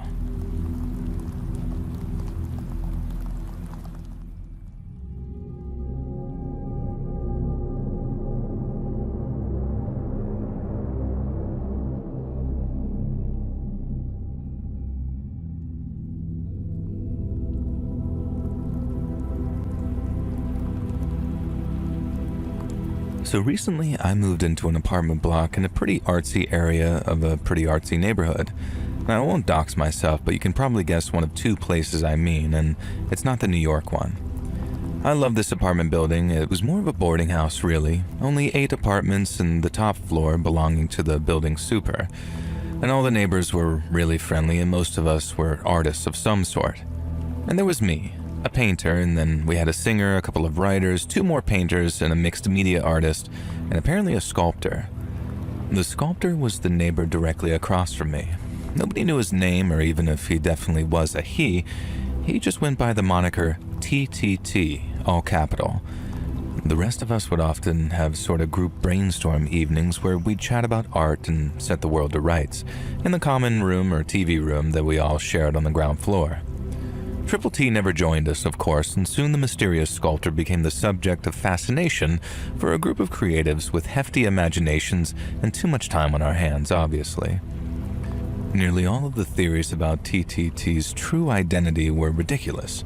Most of them were supernatural, and one of the painters absolutely swore that Triple T was Shia LaBeouf and claimed that she'd seen him when he moved in. And when we showed her a photo of Shia LaBeouf, though, she said it was the other Shia LaBeouf, and we could never quite work out what she actually meant by that. One of the writers decided that Triple T was a ghost, like in the movie Ghost, and that his sculptures were all clay pots, and he was waiting for his Demi Moore to sit at the pottery wheel so he could finally create again. The singer claimed that Triple T was a beautiful woman whose face had been disfigured in a terrible car accident, which explained why some of her sculptures displayed in local galleries showed various figures in states of damage. Me, I just thought that Triple T was a reclusive sculptor who valued their privacy, and whenever TTT had a new sculpture to display, it would be found standing outside their apartment, and men in some suits from a certain gallery would come to collect it. Triple T always displayed at the same gallery, which I can't name for the same reason as not wanting to reveal myself. I did try knocking on Triple T's door a few times. Once or twice, I heard signs of life, and one time I was absolutely certain that I was being watched through a peephole. Just a gut feeling, but it did make me shiver. But if Triple T wasn't answering, I wasn't going to keep prying in there. And that's why it shocked me when, one Friday evening, I stepped out of my apartment ready to attend one of our weekly brainstorming sessions, only to see T's apartment door open a crack. Only darkness spilled from within, and I didn't want to enter without permission, so I just said, "Hello?" through the gap. No answer, although I was sure that I heard movement inside. The door was open. Someone could be in trouble, I thought. That was just sort of a justification enough to take a peek inside, right? And I turned on the flashlight app on my phone, but covered it with my palm just in case. And when I stepped inside, it was completely pitch black in there. I raised my phone, warning whoever was in there that I was about to light up the room, and then I slowly moved my hand away from the lens. I was not prepared for what I saw. The room was entirely bare. The walls and floor were sealed in plastic wrap. You know, the kind that they use in Dexter or some serial killer movies when they're about to kill someone in a room and don't want to leave blood splatter. And that wasn't the creepy part, though. The real creepy part was the statue that stood in the center of the room. It wasn't some kind of horror mannequin. It wasn't some horrific effigy of myself or anything else in the building. It was a classic-looking statue of the Holy Mother Mary, the kind that you find in a Catholic church.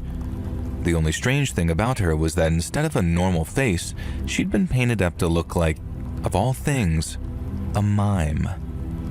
I can't explain it, but I was absolutely certain that the statue was watching me. I was certain somehow that Triple T was the statue. The statue was Triple T. I took a tentative step forward and tapped the Mary statue. It was porcelain, and against my better judgment, I started to reach up and touch the face. It looked like flesh. And it looked so much like human flesh. My fingertips were less than an inch away, and I was about to touch it. I was about to touch TTT.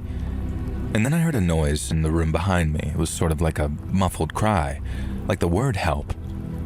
And I snatched my hand back from that statue and hurried to the door directly behind the statue. And it was the only door in the room. And before trying to open it, I called out hello again. No response. I grabbed the door handle and twisted it. The door was locked, but the moment I twisted the door open, I heard a loud, shattering crash behind me. Quickly whipping around, I saw the Mother Mary statue shattering and collapsing to the floor. I had no idea what to do. Had I just destroyed some priceless artifact? I walked up to that debris as carefully as I could, and the face was just laying there, and I'd been right. It was skin, sort of. It was a latex ball with Mary's face painted on it, and then a voice spoke from an unseen speaker somewhere in the room. I am TTT. This is art. You are the art. Please leave. And so I left. I left and ran down the stairs and cursed myself a million times for not filming what I'd just seen.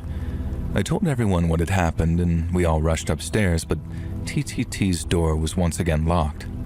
And once again, I was certain that as we all stood there, someone was watching us through that peephole.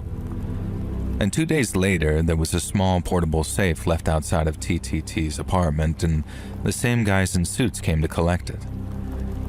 2 days later after that, I received a gilded invitation in the mail to attend a private showing at Gallery Redacted before it opened to the public, and the invite was from Triple T themselves. Of course, I went, hoping to meet the reclusive sculptor. No such luck. Triple T's agent was there and informed me that Triple T's final piece was being unveiled that night. Unlike all their other pieces, it was a video.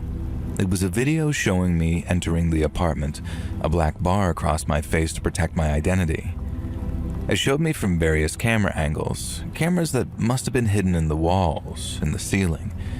And then it showed me from the perspective of Mother Mary's eyes. And for a second, just a few frames, the sensor bar disappeared and my face was replaced by that of a skull. And then it showed me rushing for the door, and here, the camera split into two joint shots, one showing me turning the doorknob, the other showed the statue trembling and collapsing, clearly triggered by some kind of mechanism in the door. Then the rest mostly played out how I described it. Except as I picked up Mother Mary's head, again the sensor bar disappeared from my face and this time briefly showed an angel, like a Greek sculpture. And the final shot of the video was simply text saying, "Life is clay, and you are all my sculpture. Goodbye, TTT." That was the only time the video was shown. I've tried to track down a copy for this last year. If anyone out there has any leads at all, please let me know in the comments. But holy crap, this was the creepiest and most bizarre thing to happen to me, and I am obsessed with getting a copy of this video. If anyone has any leads, anyone at all, please comment. I need to see it again. I need to understand why Triple T was trying to say this and what it says about me. All the other artists in the boarding houses have theories, and I'll leave you to make up your own. But there's one thing I've learned from all of this, one universal truth that speaks to us all in our very soul. Artists are freaking weird, man.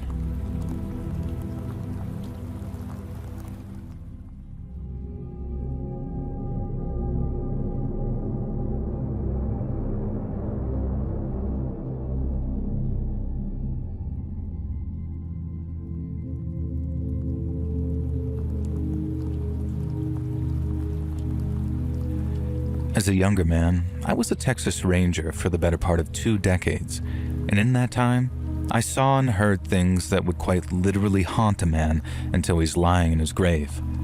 But out of all of those things, there's only one that haunts me more than most, and that creeps into my mind on those cold and lonely nights when I wonder if I ever really made a true difference.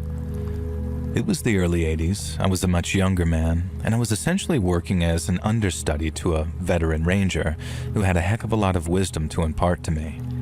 Then one day, we were asked to go visit a guy named Wolf, Paul Wolf, to ask him about his wife's ex-husband. A Mr. Billy Staton and his current partner had been missing for a few days, having apparently last been seen paying a visit to Mr. Wolf's house. Mr. Wolf was by that time married to Mr. Staton's ex-wife and had shared custody of Staton's daughter, Melody. He also didn't think her father treated her very well, most likely on account of his wife talking trash about him when he wasn't around. Wolf would sometimes become aggressive with Billy Staton whenever he showed up to pick up his daughter, sometimes very aggressive. And so Mr. Staton decided that he's going to slip a small tape recorder into his pocket prior to pickup so he can prove to a judge just how hostile Wolf really was. Now, when we arrived at Wolf's home, he claimed no knowledge of Staton's visit. He said Staten and his fiancée, a lady named Letitia Castro, hadn't been by in almost a week, and since they hadn't stopped by to exchange custody, they just kept hold of little Melanie until they decided to show. Now, we knew that wasn't the case, so we knew that we caught him in a lie, and that was all the grounds we needed to arrest him on suspicion of murder. And then, surprise, surprise, once he was in custody, Mr. Wolf changed his tune and admitted that Staten and Castro had stopped by his place. He started claiming that upon trying to remove his daughter from the property, Staten became forceful and started yelling at her. Wolf said he stepped in and tried to calm Staten down, but Staten began yelling and shoving him away. A fight broke out, but while Wolf was merely trying to restrain the angry Staten, Staten was straight up trying to murder him. Wolf said he tried, and he tried, yelling for his wife, Staten's ex, to call the cops, but Staten overpowered him and forced him to escalate. Wolf said that in order to save his own life, his wife's life, and the life of her daughter, he began striking Mr. Staten around the head with an iron bar. Now, he said he blacked out, like the red mist had descended on him, and then when he woke up, Mr. Staten and his fiancée were dead. Wolf said that in a panic, he threw the two bodies into the back of his truck and then drove out to a nearby river to dump them. He told us where the spot was, so we drove out to see if he was telling the truth. It turns out the bodies were exactly where he said they'd be, bloated and half rotten from laying there in lukewarm river water. But I guess Wolf was counting on the bodies being too rotten to really analyze, because when we found them, Miss Castro's corpse showed that she'd been shot in the head at close range and with something of a large caliber. Now, this directly contradicted Wolf's story, as he insisted only the metal bar was used to defend himself and his family. But that wasn't the only thing that proved Wolf was lying, because when we dragged Billy Staten's body out of the water, we found something hidden on his person, a small tape recorder with a tape still inside it. And since restoring that kind of tech was way beyond our capabilities, we sent the tape over to the FBI lab in Washington to see if they could pull anything off of it. The tape was actually moldy at the time, and you'd think that we'd have dried it out and cleaned it off before sending it, but according to the folks over at the lab, drying it out was the worst thing that we could do to it. And we ended up mailing it to them in a little plastic jar of water, and then a couple of weeks later, they mailed us back a fully working copy of the original. And the audio wasn't exactly crystal clear, but it was clear enough to make out individual voices, as well as what they were saying, and what they were saying contradicted Paul Wolf's entire story. Now, right away, we could tell his story had been a bold-faced lie, almost right from the jump. It's possible to hear Mr. Staten asking his daughter to come with him, at which point she began to cry. Now, we figured this lined up with what Wolf had said about Staten being such a poor father that his daughter dreaded being in his company. But as she cried, he wasn't angry or aggressive with her. He merely attempted to calm and console what sounded like a tired and cranky kid. Yet as Mr. Staten tried to calm his daughter, it was Wolf who became aggressive, and then after what sounded like a brief struggle, a series of very deep thumps can be heard. The next you hear is that Mrs. Wolf, Billy Staten's ex, who begins yelling, "Get him! Hurry up and get him!" Mrs. Wolf then yells, "Hit him again," and then the front door. And that last part was in reference to the fact that Miss Castro was trying to escape. Somebody ran to block the door, and then Miss Castro's life was ended too. Mrs. Wolf then begins yelling, "Get him up! Get him out of here!" At which point Mr. Wolf enlisted the help of one Glenn Henderson, who later confessed to his part in disposing of the bodies and was sentenced to life in prison.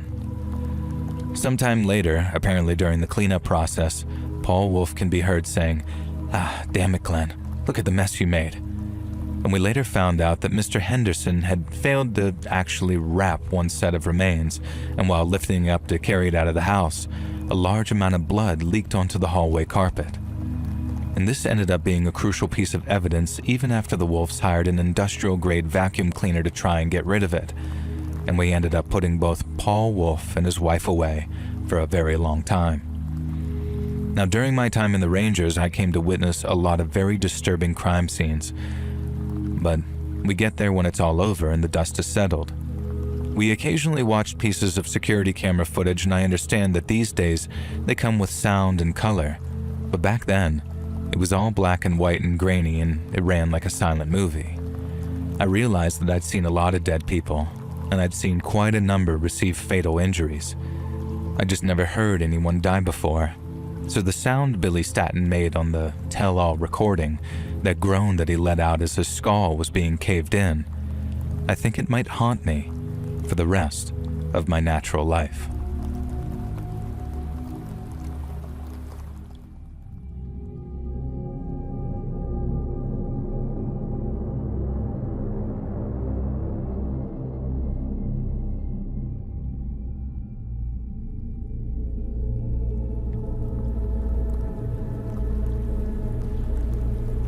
Long-time listener, first-time writers, they say, and this happened about a year ago, and holy F, I never thought something this messed up would happen to me and my family.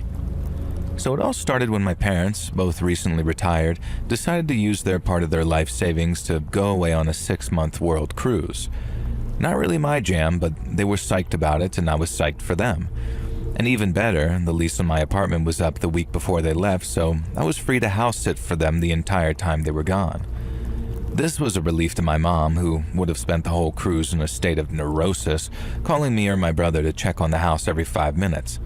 And knowing that I was living there ironically meant that she wouldn't worry at all. Oh, Mother, if only you'd known.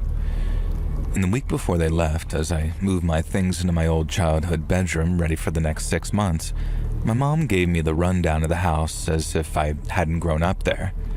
I barely paid attention to all the things that she was telling me. Yes, Mom, I know where the fridge is, I know the Wi-Fi password, I know how to use the TV. I know the guest room is filled with Aunt Joni's art while she's between husbands, and that I must not dispose of any of it. What I didn't know about, though, was the new neighbor.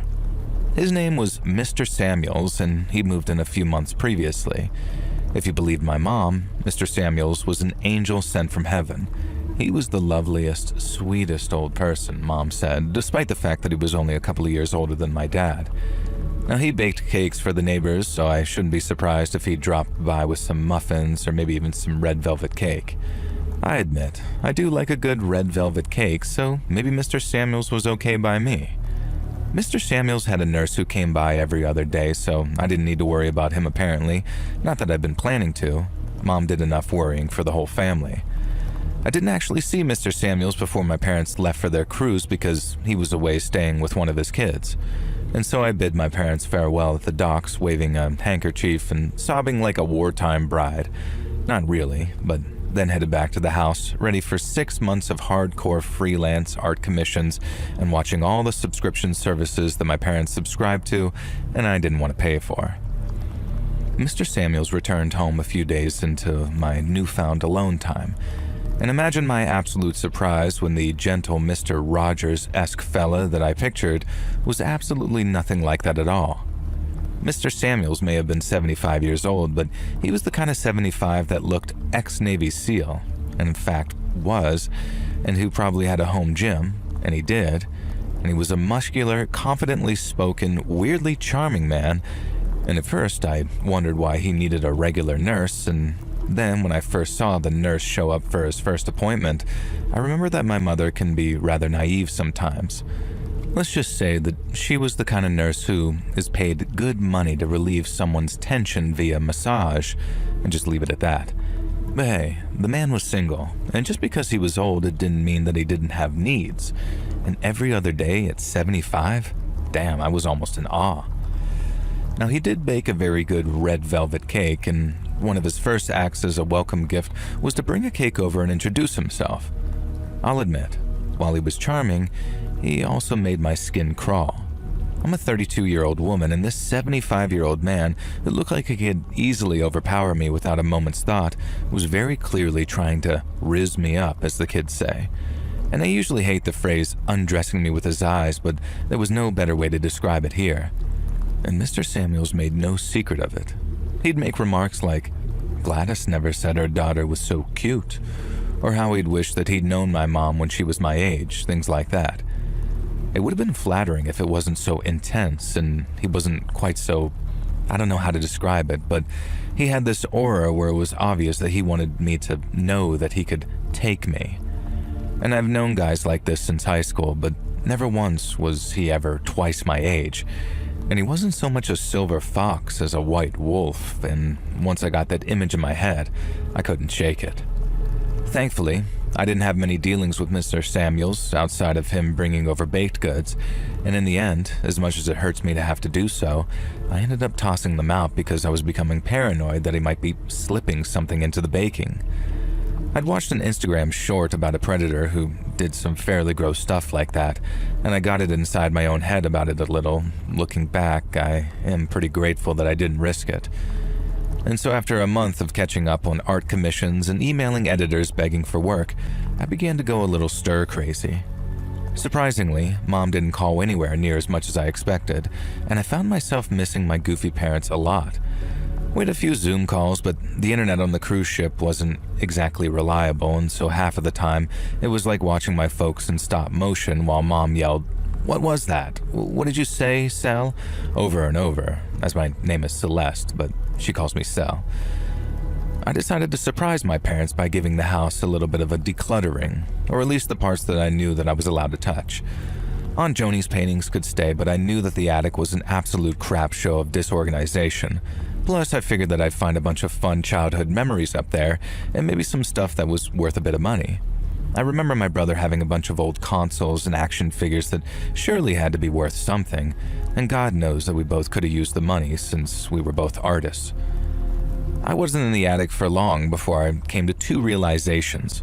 One, this was going to be a mammoth job, and two, someone had cut a hole in the drywall between our attic and the adjoining one. And of course, it was Mr. Samuel's attic. Not only that, cables were snaking through the hole, followed them through the maze of boxes and old Christmas decorations, and I was horrified at what I found. Holes had been drilled into the floor, very recently by the look of the sawdust, and two wires snaked down into two rooms. Now, without going into technical details, I traced the wires to the bathroom and the bedroom that I was staying in and discovered that small cameras had been set up, hidden within fake smoke alarms. Now, following the wires back up and creeping into Mr. Samuel's attic, I found a laptop running with active feeds of both rooms. The bedroom camera was angled so you could see the whole room, and the bathroom camera was angled at the shower. And so in short, dear sweet old Mr. Samuels had literally been spying on me for God knows how long and had violated my privacy in the most diabolically disgusting way. I minimized the live feed and found a folder on the desktop marked quote-unquote best of. The contents horrified me. There were a number of videos of me showering, of me changing, and even a couple of where I was, for want of a better term, relieved some tension of being single in bed. Now, without thinking, in utter disgust, I deleted the entire folder and emptied the recycle bin, and then immediately realized the idiotic move I'd made. Subconsciously, though, I think my brain drove me to do so in order to avoid considering law enforcement, and more on that later. I wanted revenge on Samuels, but I also wanted him to live with fear of the revenge. Now, my first step was to sever the wires connecting the cameras. My second step was to head downstairs and reach out to a friend of mine who was, how do I put this, good with computers. He sent me a piece of software to install on Mr. Samuel's computer via a USB stick that would completely mess up not only his laptop, but any computer connected to the same router. Irreparably, my friend promised. Now, I should add here that I knew Samuels was out of town for a few days, supposedly visiting his daughters again. Now, who knows what he really got up to? It could have been literally anything. And he was due back the next day, so I hurried and installed the virus on his laptop via that USB stick. I followed my friend's instructions and then forced myself to leave the attic and wait a day or so for Mr. Samuels to return. And I could tell when he discovered the outcome of his deception. From his laptop speaker, a robotic voice began blaring, "I'm a voyeur pervert and I also have kids," over and over again. Above me, I could hear Samuels freaking out until he slammed that laptop shut. Then I heard his footsteps thundering down the stairs, presumably to his other main PC, and I waited and then, "I'm a voyeur pervert and I also have kids." According to my friend, there was absolutely no way to get rid of this unless you were a tech genius or whatever. Something about writing it to the root of the BIOS or something, so even a hard drive wipe and Windows reinstall wouldn't fix it. And something told me that while Mr. Samuels might be capable of setting up a pervert spy network, he wasn't capable of fixing this. I was right, because the next weekend, I saw his entire desktop PC smashed into little bits sitting out on the sidewalk for the garbage collection. Hilariously, they wouldn't take electronics, so it was just sort of left there until the HOA contacted him about the unsightly garbage, and the next day, a snapped laptop joined the pile. Now, I'm sure he suspected me because the baking delivery stopped, and he also avoided eye contact with me whenever we'd pass each other, coming and going. Now, I still felt sick that this dirty, disgusting old perv had gotten away with getting off to me at my most vulnerable, though. I kept consoling myself with the reminder that he was 75 and would be dead long before me. But then I had nightmares about how he might have sent the videos to other like-minded perverts. No matter how much I reminded myself that the low-quality, grainy pictures made my identity impossible to discern, it didn't help because Samuels could easily have doxed me. I live in fear of something else happening, but nothing else did. I confessed my fears to my friend, though, who suggested one final idea. I don't know exactly what he did, but a few days later, a smartphone arrived in the mail. My friend told me to stick it through Samuel's mailbox in the middle of the night and just leave it at that. And I asked him why and what the phone contained, but he told me it was better that I didn't know. I posted the phone. Whatever was on there had caused Samuels to become a recluse, and the rest of my house sitting went without incident. And after a while, I noticed that the nurse was no longer coming to visit Samuels. Good. And that man didn't deserve any joy in his life. And eventually my parents returned from their cruise. I didn't tell them anything about what had happened. I was honestly just too ashamed, and too worried that my dad, the mild-mannered as he was usually, would spend his remaining years in prison for killing their next-door neighbor if he knew what he'd done to his baby girl. Now, a few months after I moved out into my own place again, Mom mentioned that Mr. Samuels had been placed into an assisted living facility by his children. She said it was all very strange, like he mentally declined within the space of a year. Now, I said nothing, but I had to suppress a smile there. I don't know if I did the right thing by not calling the cops and handling everything in this very unusual way, but here's the reason. When I was in college, I was assaulted. My experience with the police was, well, as I'm sure some of you know, not so good. And I was made to feel like it was all my fault because of how I dressed and because I'd had maybe 2 drinks, because I'd been affectionate with my assailant. I know all cops aren't like that. I know that plenty of cops are sympathetic, even heroic with certain victims, but I was not one of them. And the idea of trying to convince them that my elderly neighbor was spying on me, even though realistically the evidence was all there, it just terrified me. And so maybe I handled things pretty badly.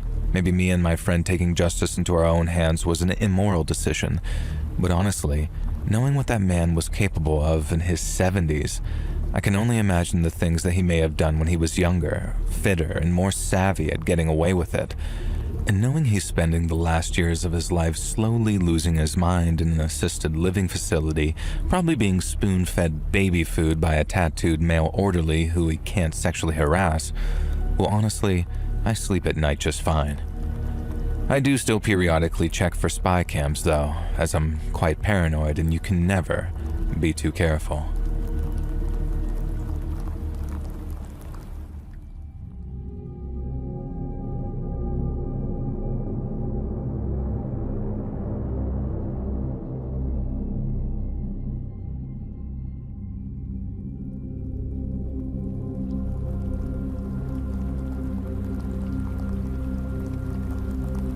So many years ago, my parents still lived in the house that I grew up in as a child. The neighbors, Mr. and Mrs. Morse, stuck out to me as a kid as a regimental, stern couple. Now, Mr. Morris was the type of man you can only describe as blustering, and Mrs. Morris was sort of like a human square, with a bowl haircut and a mustache almost as bushy as her husband. Now, if this sounds like being uncharitable to them, hell yeah, I definitely am, and you'll hate these two by the end of the story as well. Unless you're a psychopath, in which case, may I suggest that you live in a cabin in the woods without neighbors. The Morrises were sternly friendly with my parents, while me and my siblings grew up. They had this son, August, who was in the Scouts with my elderly brother Barry, and he was sort of like a mini version of his father. Bossy, always demanding to be the leader of the activities, and would become quietly red-faced angry if things didn't go his way. Us kids in the neighborhood had a nickname behind his back, and that of a certain Austrian dictator that I don't think you're allowed to say on YouTube, but let's just say that he's someone that you will not see very often. Now anyway, the son isn't the point here. He was sent off to military boarding school at some point during high school, and the wild thing is that he bragged about asking to be sent there. And so we just grew up around the Morrises, who were pretty stern but polite and mostly just sort of kept to themselves. Occasionally they'd complain if our music was too loud or if we had a barbecue that ran past 9 p.m. And if any of mine or my siblings' balls went into the neighbor's garden or over the boundary hedge, well, you could kiss that goodbye. They would return it, but they would puncture it. My dad asked them why they did this once, and they claimed that the balls always hit some sharp object in their garden, and there was nothing they could do about it. What, was their garden made of spiked pits or something? Now, eventually my brother Barry moved out for college, and then a couple of years later so did I, and then a couple of years after that, Andy moved out to go traveling. And that just left my parents and our much, much younger sibling Sammy, who was only 10 when I was 20. Now one day, my mom FaceTimed me in tears telling me that they were being taken to court by the Morrises. And when I got her to calm down and Dad joined the call, they explained that they'd received a legal letter from the neighbors explaining that our boundary hedge had been encroaching on their land for years, and that my family owed them over $400,000 in reparations for lost revenue for use of the land as expansion for an unspecified business. Now, the reason they called me first was because I was studying law at the time. Immediately, this rang a million alarm bells in my head, and I asked them what distance the hedge was supposedly encroaching on the neighbor's land, and they very meekly told me 1 inch. And I asked them to scan the letter and send it over. I did some research, called a few friends, and discovered that, much as I suspected, the law firm representing the Morrises not only was not reputable, but in fact, entirely imaginary. The Morrises had invented their own law firm and sent a fake threatening letter. And my biggest confusion was why. It was obvious that my parents wouldn't just pay $400,000 without seeking legal counsel. And the answer came a couple of days later when a second letter from the fraudulent law firm arrived.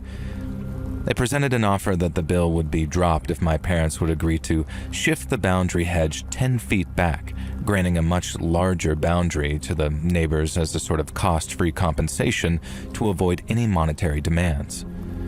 Now, this was something that, knowing my parents, if they didn't have a daughter who was a lawyer in training, they may have agreed to that just for a quiet life. Now, I worked it out using some land blueprints and contacted the relevant offices and discovered that the Morrises had applied for an extension to their house and purchased a prefab guest house, but both projects would require them to encroach into my parents' land. And so at the time, I happened to be dating an older guy, who's now my husband, who worked for a law firm specializing in this kind of thing. And he did some digging and checked out some old records, and it turned out that the boundary hedge was in fact around a foot into my parents' property, meaning if anything, the Morrises had been encroaching on our land this entire time. My boyfriend drafted an actual legitimate legal document stating this with the relevant proof, and the letter ended with a confirmation that my family was simply letting things be as long as the Morrises did the same to avoid any kind of escalation. We hoped that being caught red-handed would cause these fools to drop their lies. Clearly, we underestimated just how badly they wanted their extension, or how much money they dropped on this back garden prefab, presumably non-refundable. However, their next move didn't take the form of fake lawyers or legal threats at all. Instead, my parents started receiving notes written like ransom letters, with the letters cut out of various magazines. I'm not joking. They made strange, bizarre threats, such as a promise to kill our pet miniature donkey, something we never even owned, and another letter threatened to poison the koi in our pond. We don't have a pond or koi.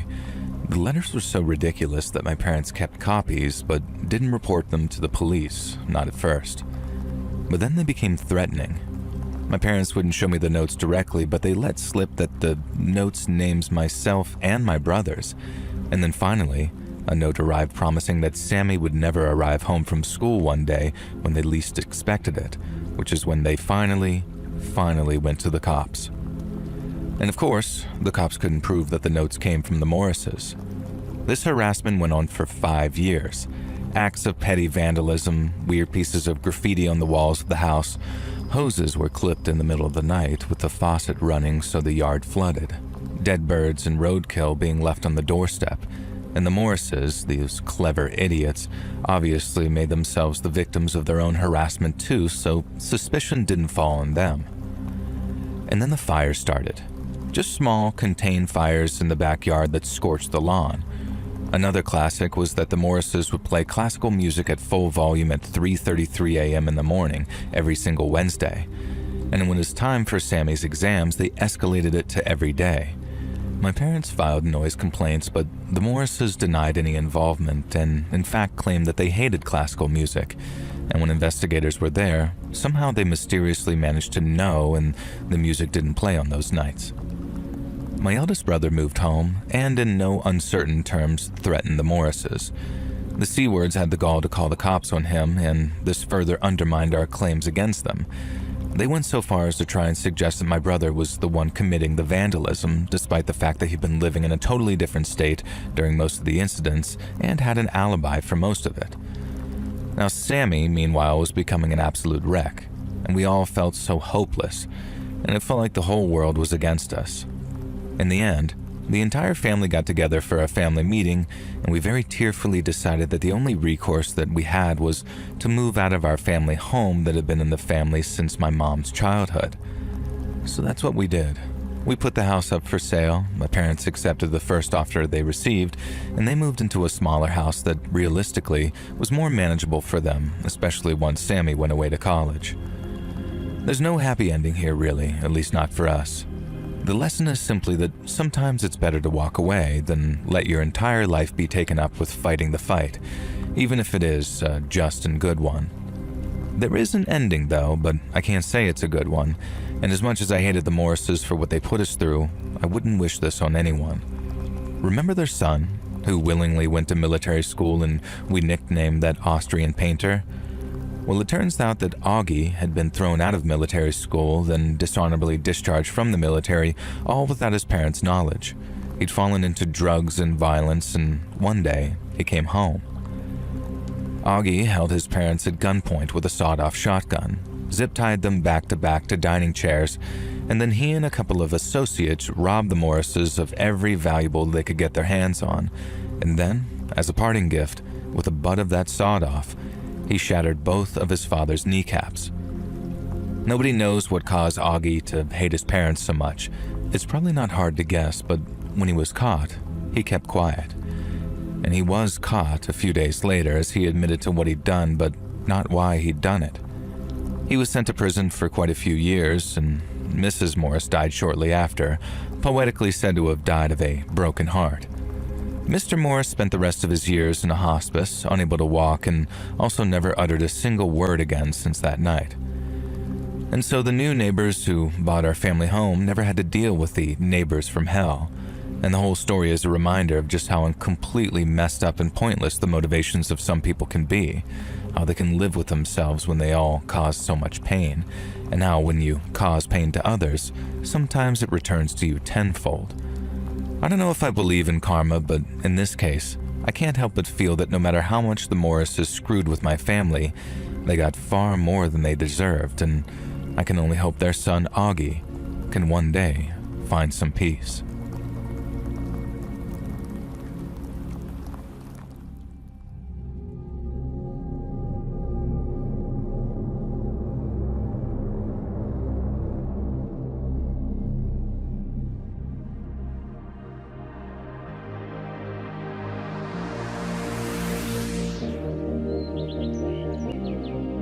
Hey friends, thanks for listening. Don't forget to hit that follow button to be alerted of our weekly episodes every Tuesday at 1 p.m. EST. And if you haven't already, check out Let's Read on YouTube, where you can catch all my new video releases every Monday and Thursday at 9 p.m. EST. Thanks so much, friends, and I'll see you in the next episode.